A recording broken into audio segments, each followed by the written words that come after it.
Greetings, ladies and gentlemen, and welcome to Global Speedrun Association. It's LimCube signing back in here after a while, and I am here to commentate the first match of our Dark Side tournament for Super Mario Odyssey. I'm joined by Kerbis. Kerbis, what is Dark Side? What is Dark Side? Dark Side is actually a category that's relatively unknown, but the basic gist of it is we're going to collect 250 moons, which is about twice as many as any percent would get. So we're going to see a bunch of little extra things added along the way than what you're used to seeing in an any percent run, and it'll be pretty good. I think so too. I think Dark Side is kind of like the evil little stepsister for the categories because I think you're at the same opinion as many of the other runners here. It's kind of like the in-between category. If you want to run something long, fulfilling, where you see a bunch of the post-game content, most people opt for Darker Side. That's fairly long, though. It's around a 3.5 hour mark for most of the, I guess, like the average runner. And any percent is usually for the people that just want to have something short, but Darkside kind of in the middle ground between those two, still offering some post-game content while staying relatively short. I think it does have its place, but is currently a little bit underplayed. But I think this tournament might change that up a little bit, at least for this duration here. Yeah, for sure. We're already seeing GSA, much like they did for the World Peace category back at the end of last year, kind of providing an incentive for runners to pick up this category for the first time for many of them.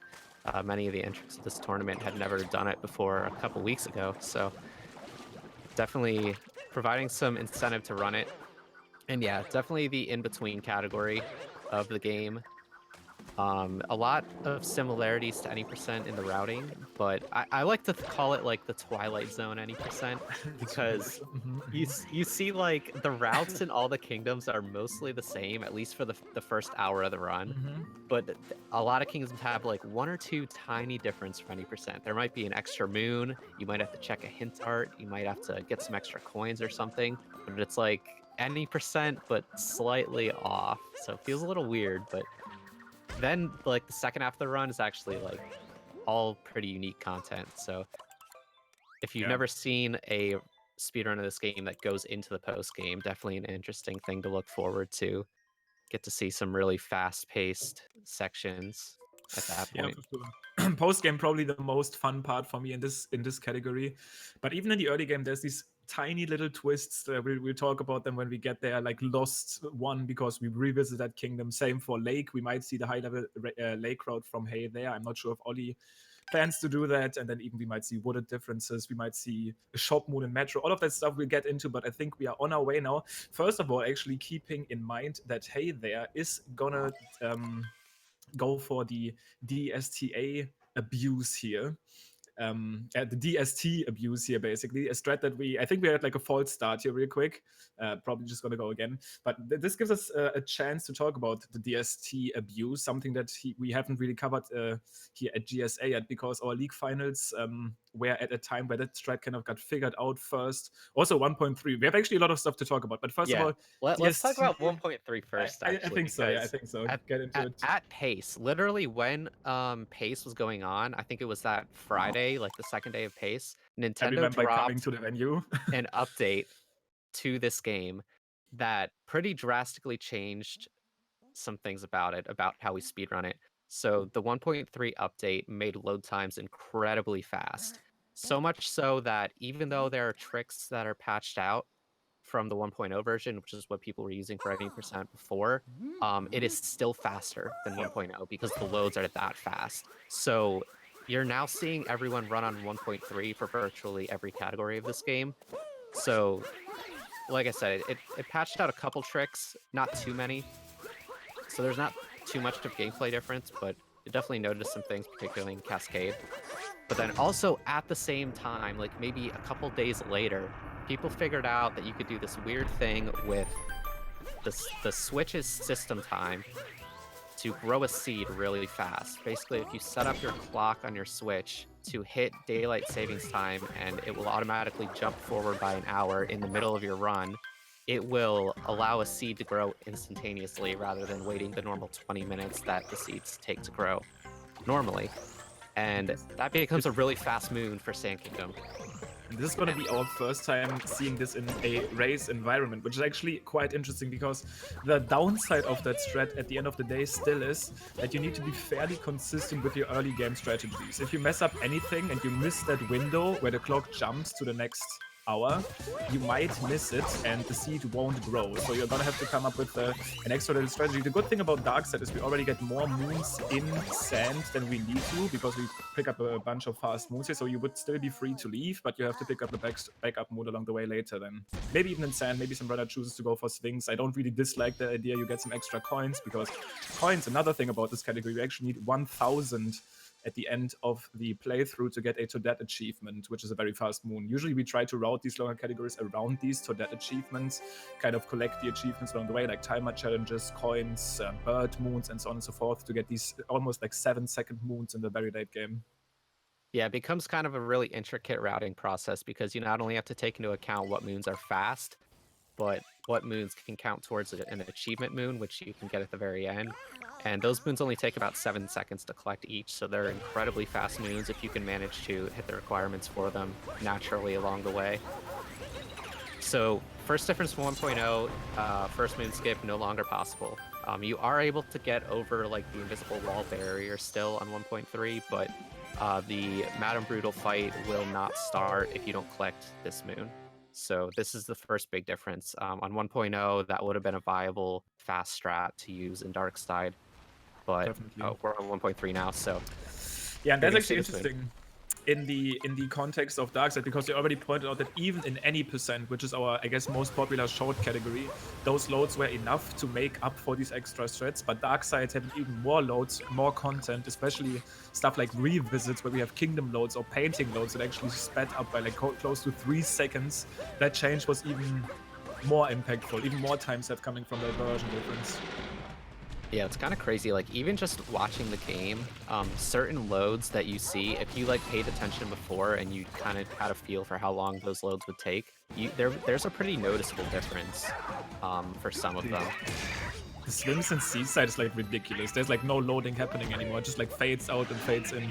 The one that was very apparent to me, like the first run I did on 1.3, the one that stuck out the most was when you beat Bowser in the Moon Kingdom, and Mario's kind of like laying on the ground and he jumps up and then you start the whole escape sequence. That load in particular is the one that stood out the most to me. It seems so much faster than before.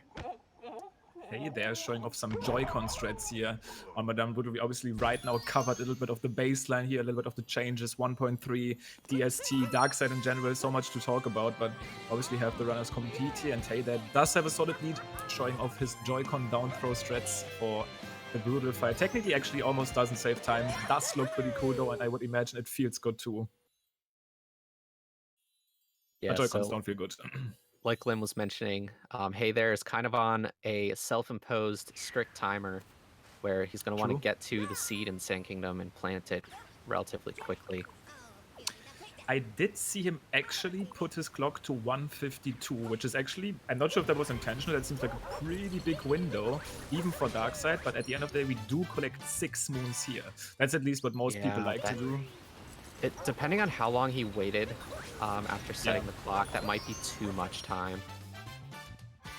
We will see if he can get that reward. But yeah, 6 moons here in Cascade. It's just a little bit nicer to collect that chest clip moon in our first Cascade visit. We actually are pretty close to this moon in the second visit, but Cappy will be stuck on a timer challenge, making this a little bit more uncomfortable. So it's just the easier choice to pick up that moon here. So with Darkside, since you have to get 250 moons total, it's not like any percent where your routing is kind of bound to.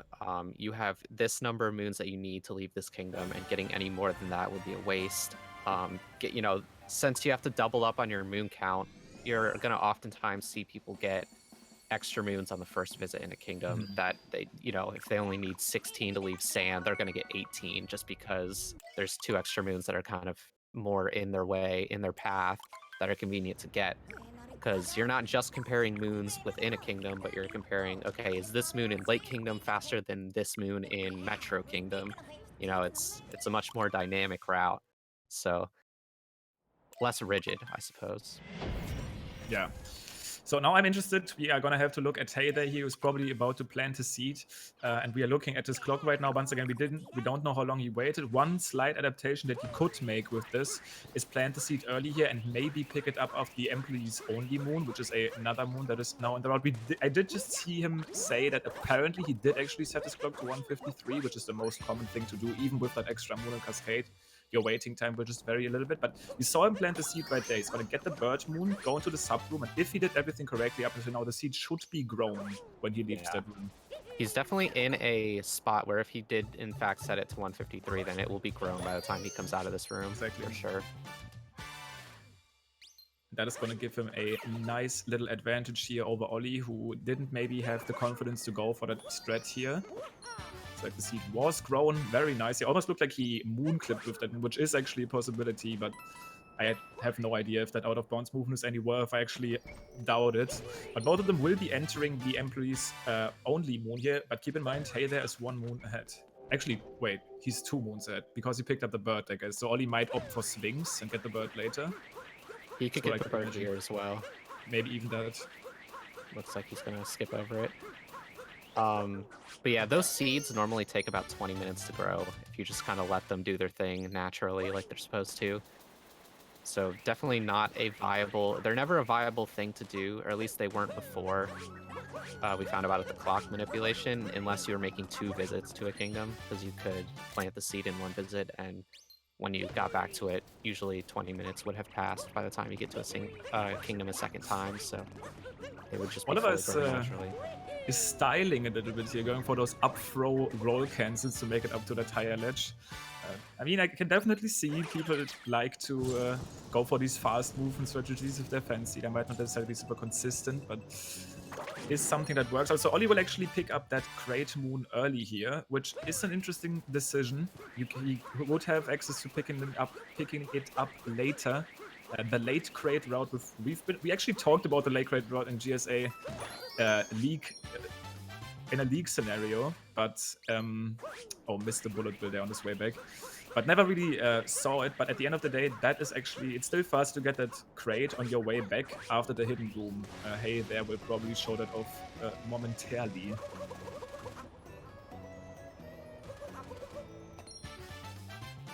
So yeah, we're probably gonna see Oliver head into the Sphinx room to get the extra moon that he missed from the seed. Arguably, Sphinx room isn't that bad for this category. It's definitely, in terms of timing, it's especially because you can't do Sphinx flip. It's slower than the cutoff for this category, but there is some coins in here. And the coin routing is actually pretty tight. There's some hint arts that we can collect. One of them that would be optimal is in Cloud, but the one in Cloud is really hard to get optimally. You want to get the hint art and then still get the Bowser phase in time. And Ollie picking up a bunch of coins here, I can probably skip one of these hint arts and probably is going to just skip that Cloud one. We can also get the Lost one, but it's also artwork. I don't dislike Sphinx that much. Yeah, that's another slight advantage that 1.3 has over 1.0 is these Luigi hint arts that give you 200 coins each. So they're generally not something that's going to save you much time in most situations, but for Darkside in particular, it really makes getting the 1,000 coin achievement viable and fast. Whereas if you were playing on 1.0, that would never be a thing that you would go for, because getting 1,000 coins without those, free chunks of 200 is just not a fast thing to do. It's going to take up way too much time to go out of your way for coins. You're better off getting another moon elsewhere. Yeah, also, one thing to briefly touch on, especially for people that haven't watched these longer categories in general, a common question that I see when people get in contact with these categories for the first time is, wait, why don't you just get 5,000 coins and buy all of the moons? Which, yes, that is technically possible, but we decided very early on that would kind of defeat the purpose of any longer speedrun category. We did decide to maybe branch out in some subcategories for that idea, but that is something that these runners won't have access to. You can only buy 1 unique moon from each shop.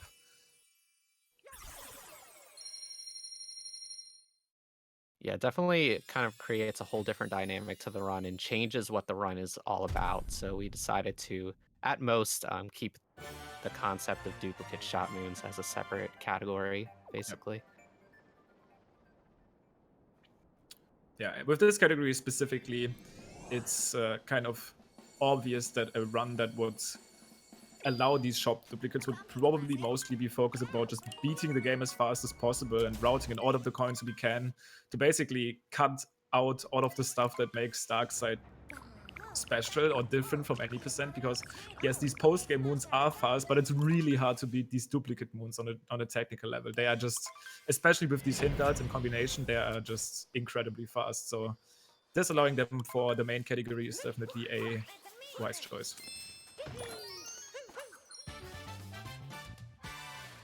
So yeah, there is, if you're familiar with late clip, that is viable and actually saves more time in this category than it would in any percent. Looks like Hada is going to be attempting it too. Yeah, one of the tricks that was not patched out, that possible on all versions of the game. So it creates a bit of a unique route for Lake. Interesting. He actually playing it very safe there by Hada. He jumped on that ledge instead of throwing Cappy towards that zipper. And I know there's a little bit of... it can be a little bit weird sometimes. Cappy doesn't necessarily like to home to that zipper, especially if it's off camera, so playing it safe here. But Lake Clip coming in clutch here. Let's see if Hada is going to be able to get it. The main reason it saves so much time is because we are revisiting... Lake later on. We are going to fight Rango no matter what. Usually our purpose for Lake Clip is to... yeah, just get basically moons that we can use to replace Rango with. With this route, we will still fight Rango and just pick up these moons that are very fast that way in general. You won't usually have access to the chest moon or to the painting moon, because when we get to Lake, we will travel through the Odyssey. So, also, by the way, this is a great spot to get to Rango after this chest, so it just plays out really well. Yeah, so on top of Rango just being 3 relatively quick moons towards that 150 total, the other reason that you kind of have to do this fight is because Lake is going to be one of the 5 or 6 kingdoms that they revisit at the end of the run, because it has a lot of fast post-game moons, but you're only able to access post-game moons in a given kingdom if you bring peace to that kingdom. So if you do not fight Rango, you can't break open the moon rock. I'm not sure if that was intended, but opening the zipper early, he might have actually missed that dive input. Yeah, it looked like just a bad angle on the dive. Yeah. Not the worst play here to just grab the cheap crossing moon, because why not? Once you're already there, maybe he's gonna like long jump over to the direction of Rango and do some like cap return jump stuff. Still has to pick up the Dory moon though, and the Pillar moon. No, actually not the Pillar moon, because he already picked up notes that kind of plays a role for his revisit idea later on, because yes, he is gonna revisit this kingdom. That is the wrong... wait, is that the wrong moon? I'm actually not sure what this route gets. I think this route would... I mean, the other thing about Darkside is it has a very volatile route as of now, so you're going to see people doing a lot of different things, just maybe because they're more comfortable with one thing over the other, because we're not exactly sure, like we don't have it down to a concrete science what the absolute fastest options are. That's just a product of the category not being as popular. There have been many as many eyes looking at it over, you know, the months. So even during the course of this tournament, you might see a lot of little route changes that people elect to make. So you can actually get that Dory moon in the second lake visit during a timer challenge, but that's quite hard. I would have probably picked up the Dory moon here because you passed that pillar in the second lake visit anyway, but that's totally fine. He's going to make that on-the-fly adaptation here and bring peace to Lake. And once again, as you pointed out, those teams that we revisit, we actively choose because it is so easy to get world peace there. Like Rango, fast world peace condition. Cascade, we have to get world peace anyway. Lost, we get world peace automatically. Same for Cap. And those are the kingdoms we revisit later on. So the moonwork there will be available to us and spawn all of these post-game moons into the kingdom. Exactly. The general rule of thumb is if you have to really do more than like one story event to, you know, more than one unforced story event to get peace, then it's probably not worth it for Darkside. Just because it's too much of a cutscene time investment to make the fast moons that you get out of it worth it. So now we are coming up at a section that is already infamous from the any percent side of things here. We've seen that in a ton of any percent races, and we've seen it decide matches. The Nutclip section, and Nutclip in this category still plays out to be a very fast strategy. The optimal route for Wooded Kingdom would be to just do the any percent route here, but we've specifically talked about on-the-fly backups here if you were to miss that clip. But Hada is going to be able to nail it here. Still a chance for him to kind of mess up the rock wall movement. Hopefully he makes it through the rest of this. Looks like he probably will. But the nut clip backups can get, like, they're kind of messy in any percent, and he does get up there nicely, so I won't have to worry about that on Hey There's side. But they can get very messy, because, like I said earlier, you're kind of comparing moon speeds between kingdoms, so it's a situation where when you miss these couple, like, Wooded Kingdom moons, and there's not really a good way to get them, you have to weigh, okay, should I just stick with getting the minimum number of moons in Wooded Kingdom, or should I go back up there and get those moons and have them as extras in Wooded Kingdom and then cut moons later? It can be very hard to route on the fly if you miss it. Yeah, these longer categories way more having that option of deciding on a personal choice. Any percent not really allowing that, because obviously you need that specific amount of moons to leave in the first place. We did see Hey there with a solid nut clip section here already in the maze. Oli having a little bit of issues with that bunny at the start of Wooded, but is making his way to the nut clip section now, and looks like he's at least going to be attempting it. And that looks like a little too early there. Yeah, he's not going to go through the wall. So we'll see what kind of route he elects for. Could potentially go for just like the older any percent route. That's always a decent option, because you'll wind up getting the same number of moons in Wooded Kingdom that way. So it kind of keeps things clean. But the option that we talked about specifically here for Dark Side backup is actually a route that we used to do in this category in Dark Side that basically gets 4 moons after you beat Spirit. So if Oli is aware of that and maybe practice the move, I think that's probably the best option right now. Yeah, it's definitely the better play. That route actually kind of was made very shortly before Nut Clip was discovered. Yeah. So it's a pretty good route if you don't manage to get the clip, but yeah, we'll see what he elects for. It's risky here from Oli. The deep woods loading zone is right below him. If he decides to go for this backup route, though, we are going to have to keep in mind that he is going to get 4 extra moons here. So we might see these runners, yeah, kind of like... We might see Hey there take a pretty big, seemingly lead. He is definitely in the lead right now. He has those extra moons, but it might seem more dramatic than it is. Now, keep in mind, Dark Side, actually, one thing we haven't talked about. That category doesn't only end when you get those 250 moons, but you also have to beat that boss rush. And even though that boss rush is considered to be relatively easy, there's also a kind of safety heart that you can pick up. If you really want to play it safe. But if you die anywhere during that boss rush, how unlikely it is, you will spawn at the very beginning. That's probably a even more a costlier mistake than like dying in the pillar room in any percent. Yeah, I mean, depending on where you die, you could lose up to like 5 minutes from dying there. Only taking a fall here. The Floral Skip wasn't able to hit that railing. But yeah, that's basically the entire reason for this category existing, is you do unlock a new kingdom at 250 moons. So the purpose is to unlock that kingdom and obtain the multi-moon from it. That is the goal.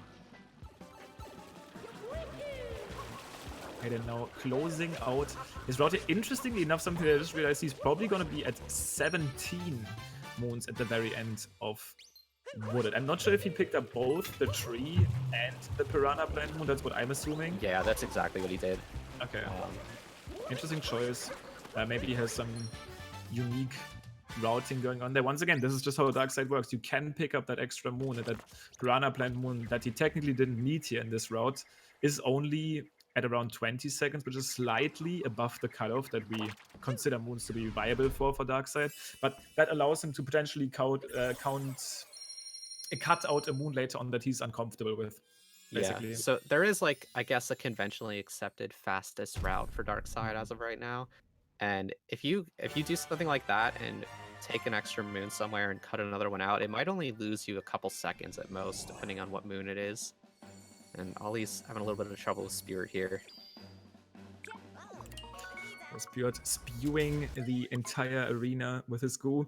And I'm actually interested to see now what Ollie decides to do. The reason we can basically pretty much already tell that he's going to go for that, that considered at least the best backup route, is that he is currently lacking moon. So even after Spirit, he won't be able to leave. He needs those extra moons. So what I'm assuming he's going to go back to that rock wall section, get the casual way to get that rock wall moon and the fence nut, and you actually a very fast ground pound moon spawns into the world after you beat Spirit, and you can pick that up on his way and then end with the nut around the corner and pipe break, causing him to basically get a 4 moon lead here over Hey there. Yeah, so he definitely has a guess real 3. deficit compared to Hey There right now, but if he does elect for that route and get all those 4 extra moons, it will look like he's much further behind than he actually is. So will kind of be an interesting dynamic. I think by the time they get into the post game, they might be a little closer on moon count. Yeah, it's interesting. It's interesting to see. So the current proposed change for the fastest route that also does leg clip though is probably you cut out some of these shop moons, which all actually didn't really used to be in the route, but with the changes for 1.3, they are currently a lot faster. Looks like Ollie is slightly uncomfortable here with that backup movement, something that I posted in the Dark Side channel, but might not have practiced that movement yet. Or maybe it just had some issues with the tank there. But from here on out, it is pretty easy. You can grab those rocket flowers, and on an optimal level, you can even do this infamous flower rocket refresh here on that moon to save some little extra time. I think he was trying to go for it there, but got a normal motion control cap throw instead of the spin throw, but that looked pretty clean. Hey, the vault works too. That was pretty spicy. That was nice. He's gonna make his way here to the extended spin point for extra style points. This is the fast ground problem that only spawns after the completion of Speedrun. He's gonna get the nut around the corner and then pipeway and walk back to the ship. Now Hey There is already in Lost and has decided to not pick up the cloud hint art, so he's very, very short on coins right now. There is a quote-unquote backup hint art in Lost that he can get here. The route is slightly different though. We already see him go to those 2 extra moves that we actually don't see in any percent. Yeah, the Cloud Hint Art, it's pretty tricky to get it without losing any time in Cloud Kingdom. If you're slow at all, then you're going to probably miss a phase of the Bowser cycle. So if you're unable to do that consistently, it's going to be a better play to grab the Hint Art in Lost Kingdom here. It's going to cost you a few seconds, but on average, if you can't make that fast Bowser cycle, then... and Hey There taking a death. Okay, no, that joke had to be made. That's a classic. Actually, Ollie is about to maybe really take a death here in Flooded Pipeway. Oh no, he booked and ended up getting killed by the fuzzies. That's so unfortunate at the very end.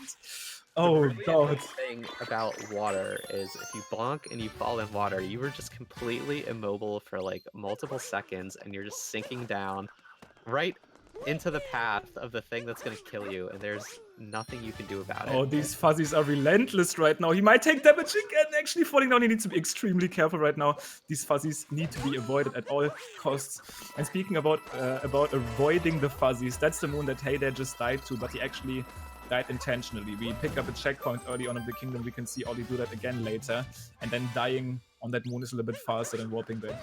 Yeah, so coincidentally in most situations, rather than landing on the platform in the 2D section and opening the menu and scrolling to the checkpoint he wants to go to warp, it is just faster to fall into the pit and die, and you wind up back at that checkpoint anyway. I'm pretty impressed though with Hey There's play so far. Pretty nice Lost. He played it a little bit safe on that 2D fuzzy moon, avoiding the fuzzies inside the wall, I think it is. Flexing all of the moon names here. This is our time to shine, Cobes. But other than that, looked pretty clean. Actually didn't catch if he got the hint. I was probably focused on Oliver dying at the time. If he didn't, that's gonna be a little bit messy. He might have a problem with coin counts. Yeah, you definitely can. You can do this route with 3 hint arts and get coins elsewhere and still make it. Definitely another like routing option that you have. There's like a lake stack and there's like a Lost Captain Toad stack and that kind of stuff. Yeah. But yeah, that's definitely the mark of a router in this game rather than just a runner. So we all refer to the names of the moons by their official name. He did get the hint out, by the way. There's no way he got like 200 coins out of nowhere, especially with Death Wolf. Yeah, he did.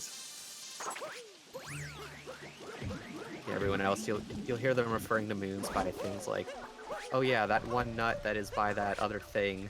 By the fence, the one that's around the corner. And then there's like 2 nuts around the corner, but only one is called nut around the corner. You know, that's where those moon names come in clutch, you know? So Metro is a kingdom that I think, like Metro's the same as any percent essentially, except for the fact that there are multiple any percent Metro routes. So you still might see a difference between these two guys depending on what Metro routes they usually tend to go for. And we haven't really even seen the currently fastest any percent wooded route here at GSA, because once again, we already earlier we theorized about that bullet building route, but actually runners decided to go now for two different reasons. So first of all, going into the bullet building subroom is a little bit faster because it obviously contains a load, and loads are faster. Second of all, you can actually, since bullet building only makes up for 2 moons, but that route cuts out both musicians and the scrap moon, we need another fast moon. And any percent picks up the slots moon, which seems really unlikely, but actually with these extremely fast loads, it ends up being worth it. Now, there's a super unique twist here for Darkside, which Darkside on the fastest route, oh, Ollie very close to making those wall jumps. But yeah, Darkside instead of the slots is actually going to pick up the shop moon. And this is where things get really complicated. The first 3 times you get a shop moon in this game, extra text gets played that basically explains you what purple coins are for and what normal coins are for, and so on and so forth. And in any percent, we only buy 2 shop moons. So getting that metro shop would be slow. But since we get more than 3 shop moons, like easily more, I think we get like, it might be close to like 8 or 7 in the optimal route.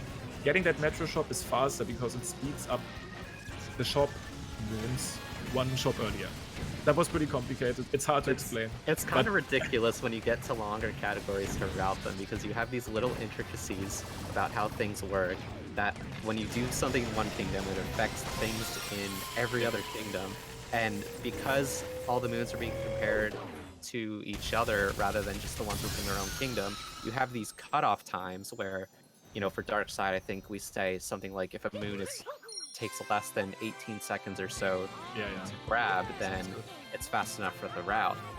And something as small as that, as, you know, an extra text box or 2 can turn that moon from an 18-second moon to a 20-second moon.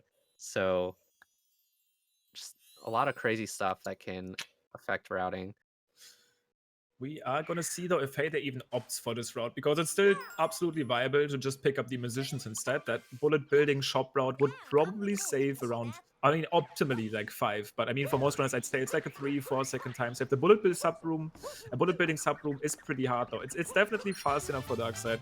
We see, like, arguably, if you go for musicians, you almost still want to get bullet building because it's pretty fast moons. But yeah, we'll see what they decide to do for you. You already see this route gets, and this category gets kind of intricate, but Oli actually taking it deadly, and he's probably going to spawn at the very top of the kingdom, as his checkpoint is not like in any percent at the Odyssey. He intentionally picked up that summit checkpoint earlier. So I'm actually not too sure there if warping or just rolling down to the Odyssey would be better. It's probably close.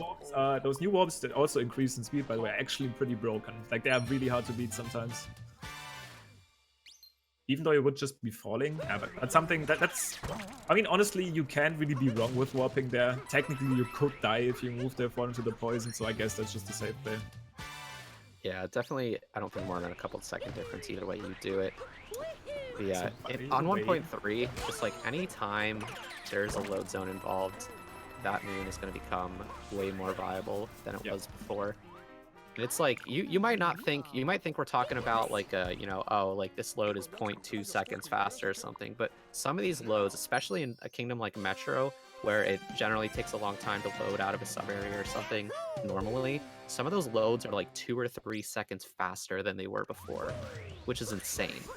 Yeah, those shops especially being hit by that change extremely hard, because usually for these kind of shops like Metro, you enter, there's a load. You buy a moon, and actually, after buying a moon in this game, there's a load. We found that out when we timed those loads, so those loads got affected, and when you leave, there's another load. And all of these loads being improved made these shop moons close to like 3 seconds faster, just from that change.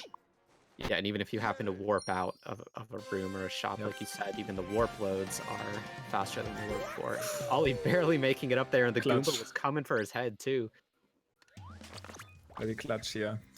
So Hayday didn't opt for the bullet building route. He already got his first hint art here in Metro, one of those hint arts being in this kingdom.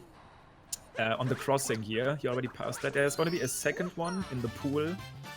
This is kind of like the OG hint art that people even would get back in 1.2 when they were short for, like in any percent, when they were short for their snow shop moon. It's a really fast one. You just got to ground pound out of the moon and then make your way from there. Like, both of the Metro Raiders are incredibly quick, and the last one that they're gonna get in Ruined actually doesn't lose anything.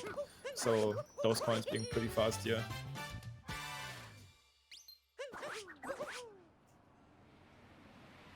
Yeah, this hint art right here that Hey There is about to grab is one that a lot of people will now elect to grab in any percent just to make the coin routing completely free. Optimally, you probably wouldn't get it.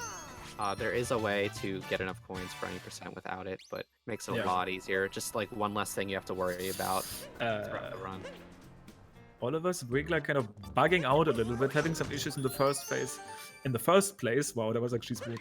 And also having a little bit of some shenanigans happen there as the Wiggler was seemingly not hittable. Mecha Wiggler is a weird dude. I think if anybody knows that, it's probably Kerbis himself, the Mecha Wiggler enthusiast.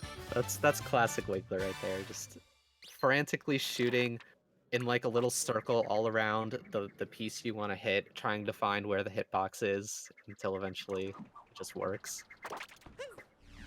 Either it works or you get a 3 cycle. And let's see if Oli can avoid that here. Keep in mind that even though Hey There is definitely in the lead, we are also dealing here with a group stage match. Pretty big PB discrepancy here between the two. Still, keep in mind, Oli has those 4 extra moons. And additionally, we have stuff like...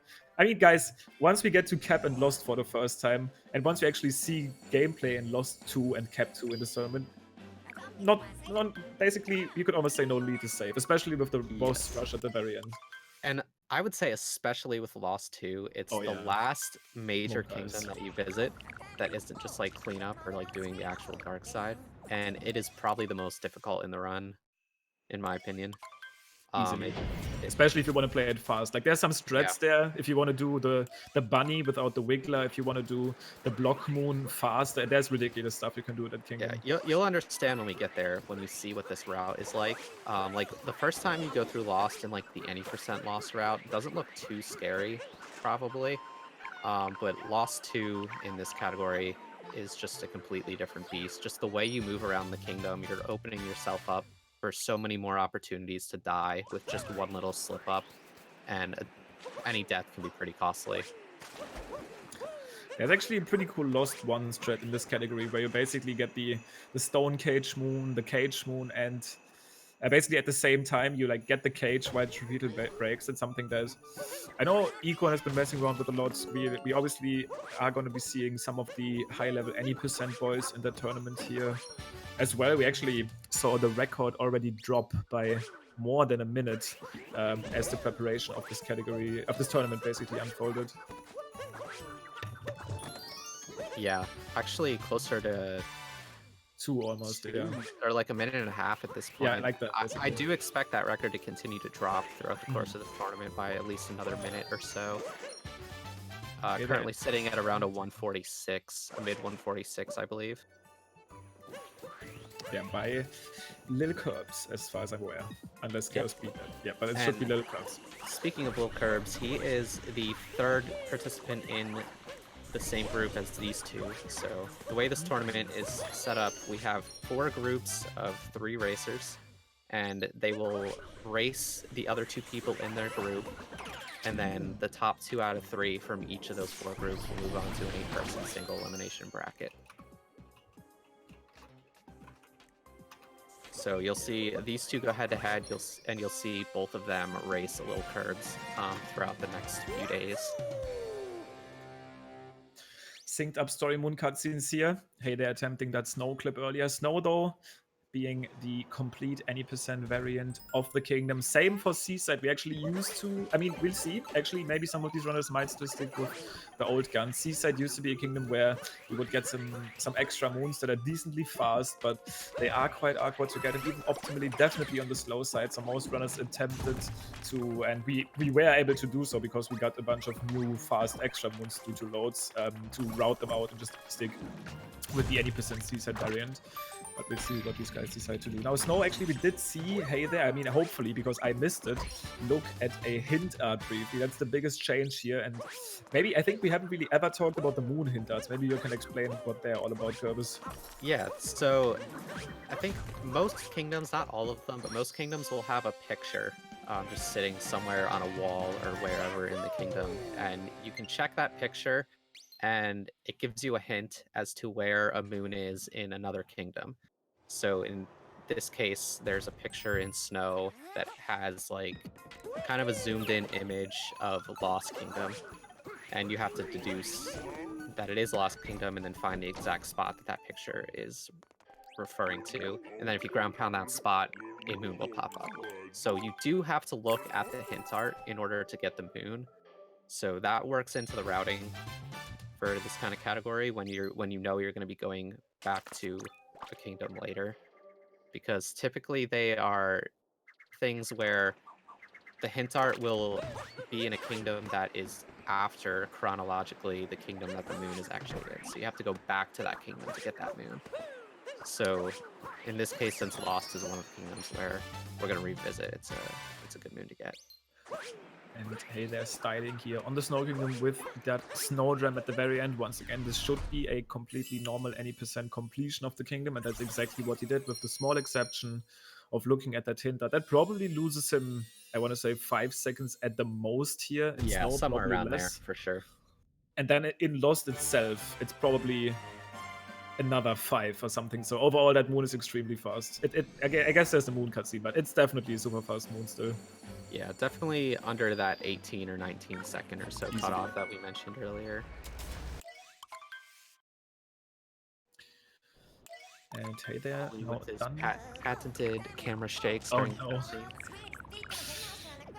Hey, there's still Snow though, and Ollie's probably about to head there, still with that 4 moon lead. He did also choose to go for the musicians here in Metro. Absolutely respectable. The only runners we could really see to go for these bullet bill ideas are probably the runners that also have started to do that in their any percent runs. And I guess we have at least like 5 participants here that are likely to do that, but definitely not a big deal here if you pick up the musicians instead. Might lose you a little bit of time, but so might bullet building if you take a death. So that's why we get that back. Yeah, definitely dying in bullet building is going to lose you quite a bit more time than the more safe route would lose you. So we'll see. It looks like Hey There is just going to go for the any percent route in Seaside, which is definitely the faster play, like a newer realization for the dark side route. Yeah, the reason and the way we realize it is actually adding some pretty finicky but fast, if done well, post-game moons. Specifically at least a note moon with the possibility to be played very technical. It's that Valu, a runner that also used to run this game for Darker Side or even any percent world record holder back in the day, posted a while ago. Pretty fast note strat. Let's see if anybody of them goes for that. But even if they don't, it's really hard to play that additional extra 3 moon route in Seaside optimally, and these guys are very comfortable with the any percent ones, so for most of them it would be better to do this and then even lose some time on these Bowser moons and still save time overall. Yeah, it's the kind of thing where depending on what your goal is for this kind of category, it might be just better on average for you to play a route you're familiar with. And Oliver getting the moon flip, nice. pretty nice strat there. It was fairly difficult and doesn't really save much time at all, so definitely showing off a little bit.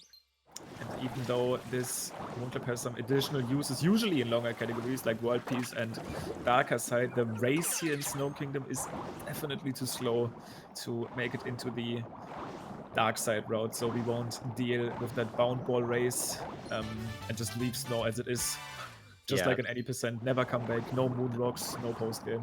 The thing about Snow Kingdom is there aren't that many super fast moons that get unlocked with the moon rock anyway. So if you're making that multiple minute investment in getting one multi-moon, which, you know, if you kind of divide that up, it's probably somewhere in the neighborhood of like 40 seconds per moon just to get that one multi-moon. When you realize you're not unlocking that many fast moons from doing it, it's really just not at all worth it. Definitely. Only now going for the room here, and looks like he is going to be opting for a snowdram approach as well. Probably going to head into the shop afterwards. We'll see. He could still opt to go Nah, I mean, he would have actually visited the shop already, so definitely going to at least attempt the Snowdrop here. Taking damage, though, on that ice. Actually, I'm not sure what's the ice bag or the Goombas itself, but yeah, means a damage refill coming up on that moon. Hey there, in and out of Seaside pretty quickly. Super fast kingdom. And Luncheon is another one, like a lot of these kingdoms on the first visit. Going to be very similar to any percent, except it's going to add a couple extra moons. Yeah, 2 being the case. I do still think that Luncheon has some potential because you don't actually need to come back for some fast moons to be unlocked in this kingdom. It might take a little bit of finicky routing, but I've been messing around a little bit here, kind of like a preview. I don't really want to say anything because I haven't really timed anything. But there are some cool options, at least, technically, after you get the meat moon here in Dungeon, because there's moves like these timer challenges, like the light, the 2 flame moons, the veggie chest, like technically relatively fast moves if you can. They're all like right in the general vicinity of where the Odyssey is, which is where you get back to. That actually used to be an old route where you would kind of do similar to any percent, and then you would grab some of those moons right around the Odyssey and then dip out of the kingdom. Yep. But yeah, they're definitely kind of straddling the line of what is fast enough or not. Nice. Ollie with a nice snow tram. First try. Coin counts looking healthy here. Ollie already almost at that 1000 mark, and keep in mind that he already bought 2 moons here. So the achievement is not to safe. have 1,000 coins like at the same time. You just have to collect 1,000 throughout the run. So like his 700 something that he has plus the 200 that he spent puts him very close to 1,000 already at this point. Yeah, the next achievement there in that list is a 5,000 coin achievement, something that we definitely cannot make work. Even though we have those, even if we have these fast coin hitters, 5,000 is a little bit too much. Yeah, like it's definitely feasible to get 5,000 coins. It's just not fast at all to do so for 1 extra moon. Exactly. It's actually super interesting sometimes, especially if you look at the list of what is our current state with achievements. For example, one thing that comes to mind is like chest moons. We have like, let's say 12 chest moons in the route currently, and if we got 15, we would get an extra achievement moon. So suddenly we could route in slower than cut off chest moons to get that achievement, which makes the entire detour overall faster. It's just the way so routing achievement works moons, like I said earlier, are roughly 7 seconds to collect. So if you manage to find 3 chest moons that are like, say, 22 seconds each, that are all technically slower than the cutoff, when you average them together with that 7-second moon, just can become worth it. Taylor there with a fancy roll cancel over to the island. I'm actually not sure if he gonna be. Yeah, he is in time there to get that potable on his arrival. You don't want to miss that one, as it's swimming around the island pretty slowly, but that looked clean. Hayden in general here having a pretty good performance so far.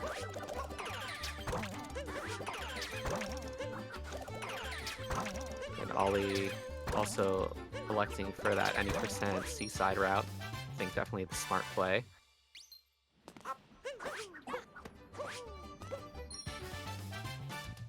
So you talked about these extra moons. There's actually still going to be a while. Actually, first of all, we should also bring up real quick that turnip clip is gone. Crap emoji. Another trick that is actually 1.0 exclusive. So these runners are going to have to deal with the pan bros and the cheese here. The casual strat. You still want to be fast, but that can be infuriating, let me tell you. Yeah, that turnip clip is definitely the trick that I miss the most out of anything that's been patched in this game. Oh, gotta be careful here. Very smart from Hayden, because if he threw Cappy there was a chance that Cappy hits the question mark block below. He can kill the Pandro now, not a big deal, but he wasn't allowed to do that earlier. And if you hit the question mark block on which the Pandro stands on, he will actually just die. I don't know if there's like the vibration or anything, but smart from him to play it safe there. Yeah, it's kind of like if you're playing Super Mario Bros. 1 and there's a Goomba sitting on top of a coin block and you jump into it, it'll just immediately kill whatever's sitting on top. Same thing kind of happens. And just getting to the chat question right there, Dominic Tech, the difference here is mainly due to this being a group stage match, and hey, they're definitely being the more advanced runner at the time, but also Oliver did go for a backup route in Wooded Kingdom, which yielded him in 3 extra moons, actually. I forgot that Hey There got 17 as well, because he got the piranha. Still not sure what his plan is with this one. He might have a little signature spread there. Maybe he has a moon he doesn't like. And we'll route that out later. But yeah, currently Oliver, technically, I mean, Hey There is ahead, obviously. But Oliver, if he was in Luncheon right now, would have 3 extra moons over Hey There. Hey There actually didn't make that second jump in this room, but he fell back down onto the moving platform and was saved, and he barely is making it through this room alive. But these are the 2 extra moons that are obviously not in the any percent route, that are... There was actually kind of a war back in the day, in the early days of routing any percent, between that room and the Forks room, to determine which one was faster. It's fast. So yeah, it's pretty fast. So in this kind of situation where you need a lot of extra moons compared to any percent, it becomes viable again.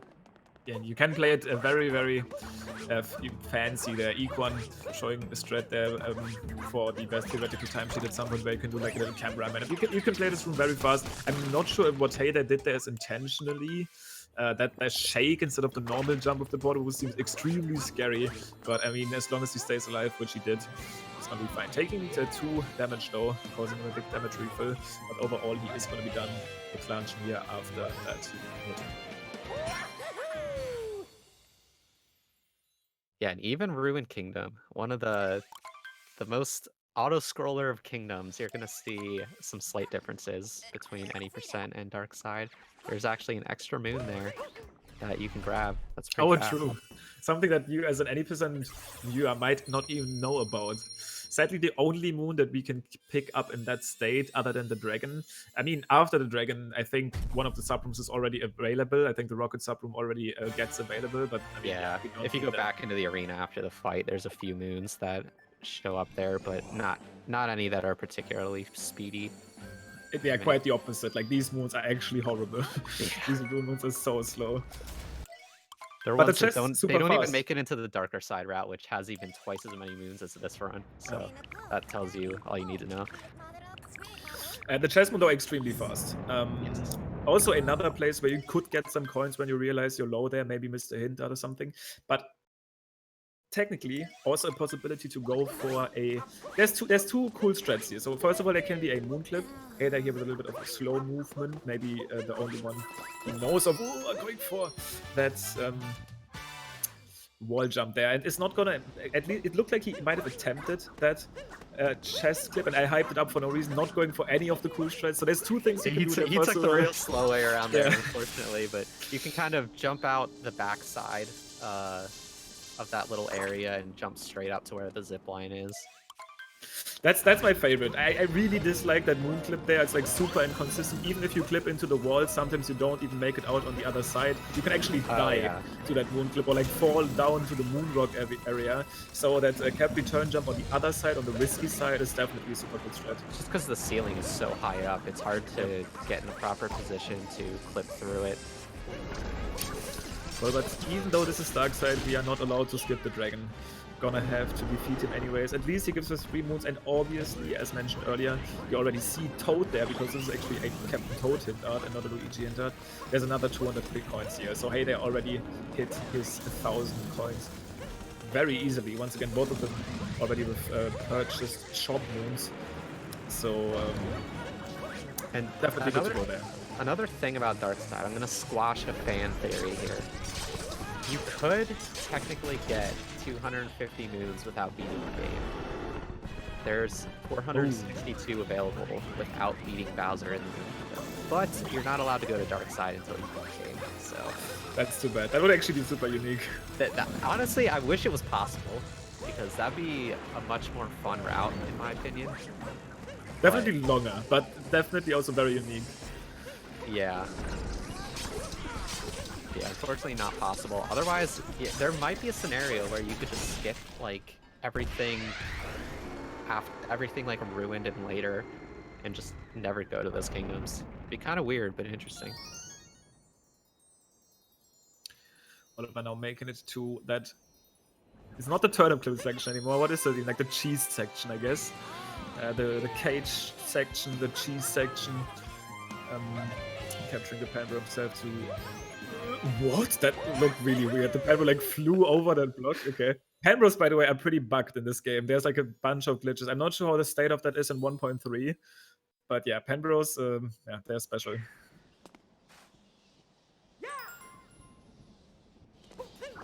But it's going to be making his way to the end of the kingdom here soon.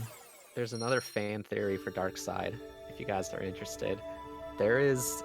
So the Darkside Kingdom, after you beat the boss rush, it actually kind of acts like peace in other kingdoms, and it opens up other moons that you can do. Like, there are a bunch of little sub-areas that open up, and they are basically copies of sub-areas that are in other spots of the game, but there's like a new twist to them. So, for example, you might not have Cappy for it, whereas in the normal version of that sub-area you would. Stuff like that to make them a little harder to like challenge. Yeah. One of them we actually like visit here and at any percent, like the Magma Swamp is one of them. You actually have to beat it with Yoshi and it's like way harder technically. Ooh, Oliver's struggling here, but basically just a hard version of a previously visited subroom. Yeah, there's one of them is a copy of a subroom that's in Metro Kingdom. So in Metro Kingdom, there's one where there's a bunch of tanks and you have to collect the moon shards.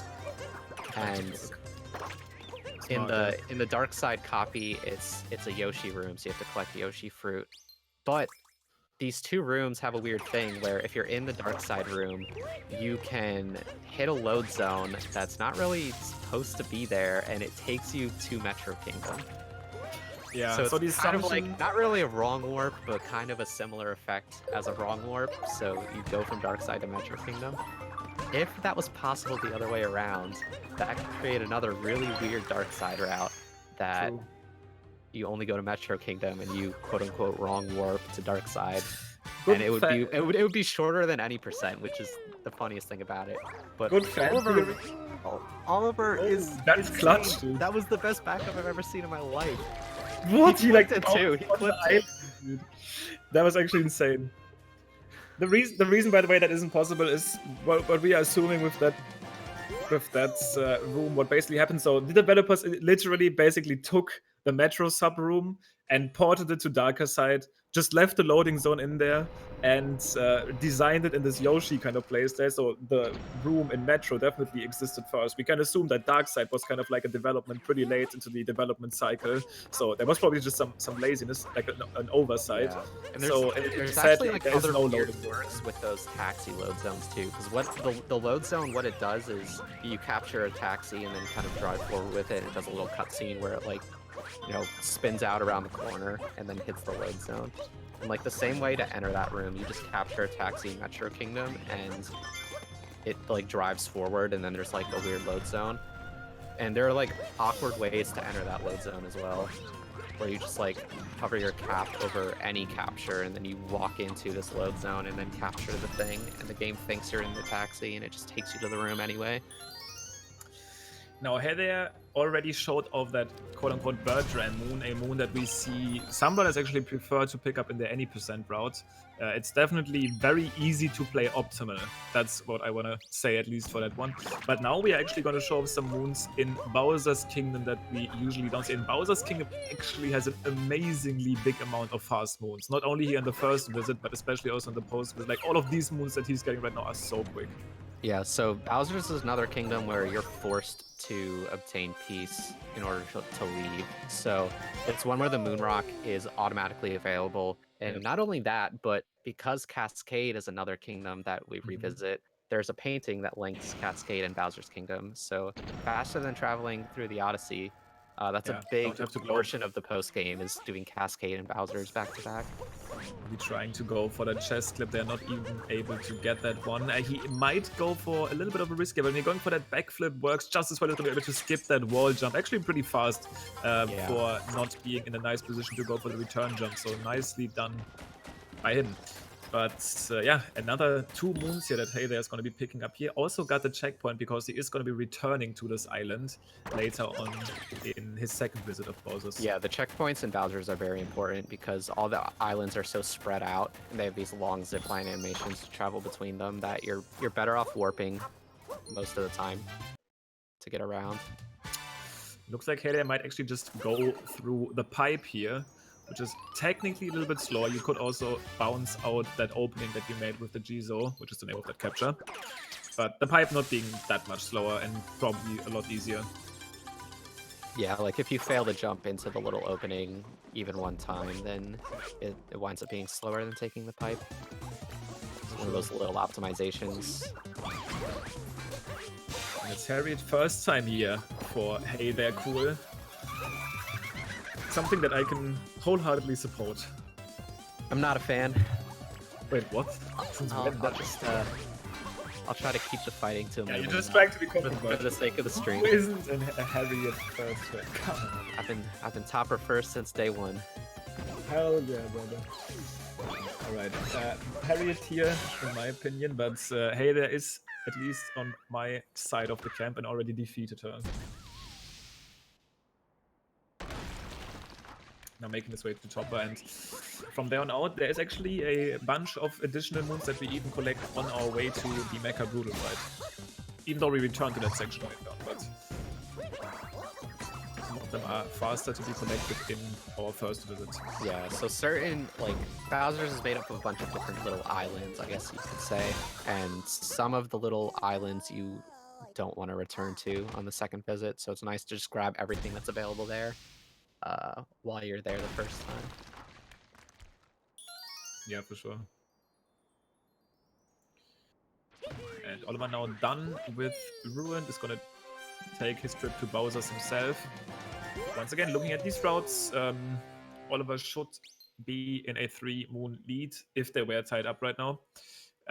Hey There with this one awkward extra moon might maybe cut the Mushroom Shop is something that I could imagine. Mushroom Shop being a moon that is technically fast but absolutely atrocious to do fast because the opening to get into the shop is already kind of tight, and then if you want that moon fast, you also need to mash relatively quickly and well, so that might be an option that I could see Hey There maybe skip. It's funny because you would think shot moons would be relatively easy and low execution, but that mushroom shot, for whatever reason, like the doorway is angled at such an awkward position, and there's like other stuff sitting outside of it that it's just impossible to enter it quickly.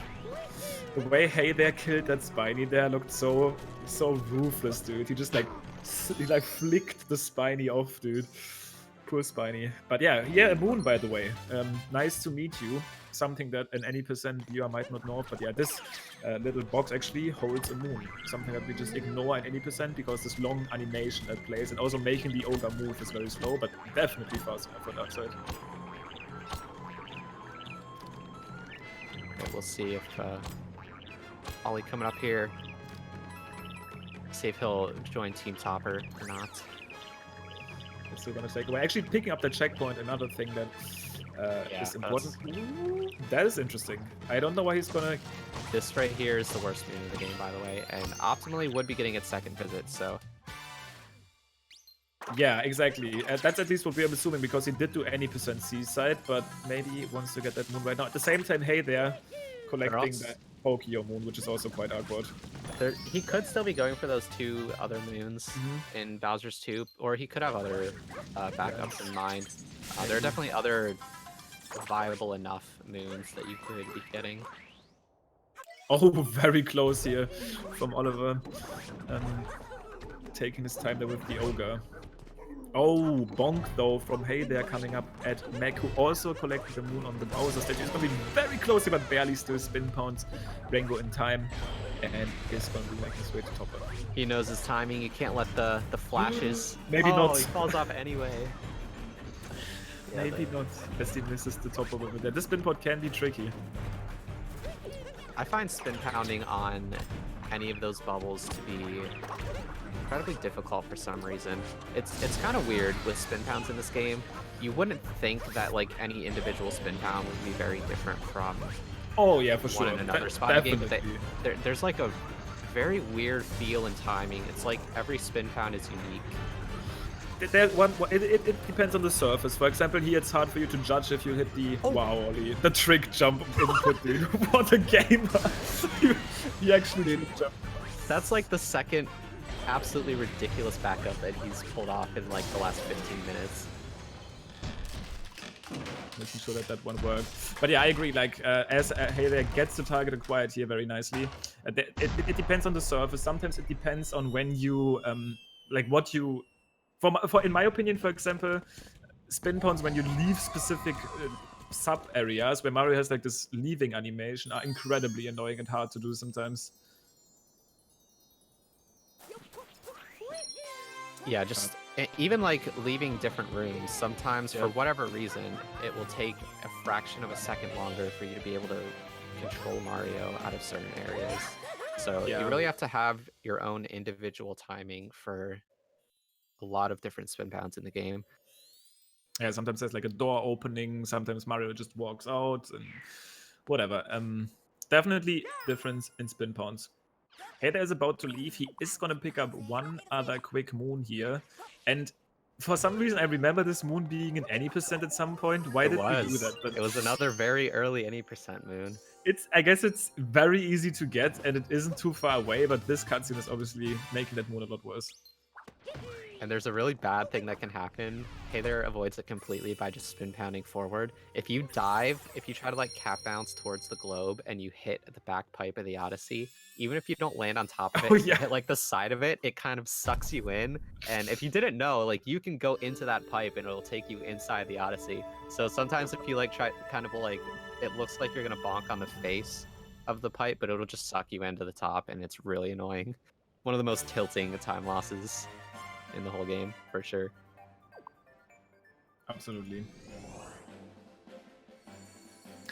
Oli also going to be picking up those Jizo moons here in Bowser's 1 instead of Bowser's 2. Making it most likely so that he's going to get that Chop moon later on. Also, shoutouts to Dark Link for the subscription. As Hayder is making his way onto the moon, which in any percent, this is the final kingdom. We just make our way straight to Bowser, defeat him as fast as possible, but not here. There are moons to collect on the moon. And specifically this one here, shining on the moon shining on the moon. Pretty fast, just gotta jump up there. It's gonna get, as far as I know, it depends, but most likely 4 more moons after this one. Unless he decides to go for could elect to get a 6th one, yeah. It's one of the better backup moons. Or just depending on what your route is. For sure. Looks like Harriet is the play here for Oliver, unless I missed him fight Topper. But I'm pretty sure he didn't, right? Because I was focusing on Hayder's moon. I don't think so. I think I'm the only This is a reasonable member of Topper First Gang in this live stream, unfortunately. I bet no one in chat. I bet no one in chat would be a Topper First Gang. I bet no one in chat would endorse such things. There's gotta be someone out there. There's someone on my side. I know it. I can feel it.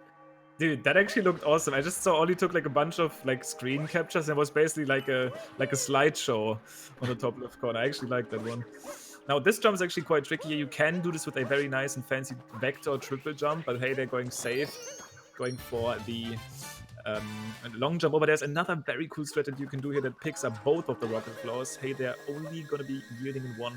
It's not too bad, but a very fancy moon looks actually pretty cool in this category. I still hate Moon, but yeah. I despise Moon Kingdom. I think Moon physics were one of the worst additions to this game. They make everything annoying to me. It doesn't seem to care. They're still going for those spin pawns here. That was a pretty smooth one too, actually. Very nice movement here. Delaying his dive just a tiny bit, but a little chaos dive, but still making it. Actually going to be triple jumping up to White Spire. Very interesting. This is the backup moon that we were mentioning. It has a couple advantages. One, it's just a relatively fast moon, so you don't really lose much time by going for it over something else. But it also makes getting this next moon much easier, because from this point, he's gonna jump up to the top of the chapel and enter from the top. There's a little hole in the ceiling that you can drop down into, and this is the intended way to grab this next moon. Otherwise, you have to do, it's not like a super tight jump, but the angles and the way the walls react in the chapel can be a little annoying. You'd have to do like a triple jump, cap bounce off the wall, land on a little ledge. So it makes that moon easier. That's the main advantage of getting the White Spire moon outside. Yeah, that up the rafters moon is the moon here inside the trouble. Super fast, even if you don't get White Spire. White Spire a little bit above the usual cut. And I'm actually pretty interested now because Hey there now, in terms of the quote-unquote fastest route, is actually 2 moons ahead. Only having a little bit of issue here to get the ogre to the spot he wants him to be. Needs to walk more to the left. Okay, there he goes. But yeah, I'm interested to see what he decides to cut because he is 2 moons ahead of the route that is at least prescribed, I guess, is at least currently figured out as the fastest one. Ooh, still taking damage hit from the fire. Should be fine with that damage, but he doesn't want to get hit again.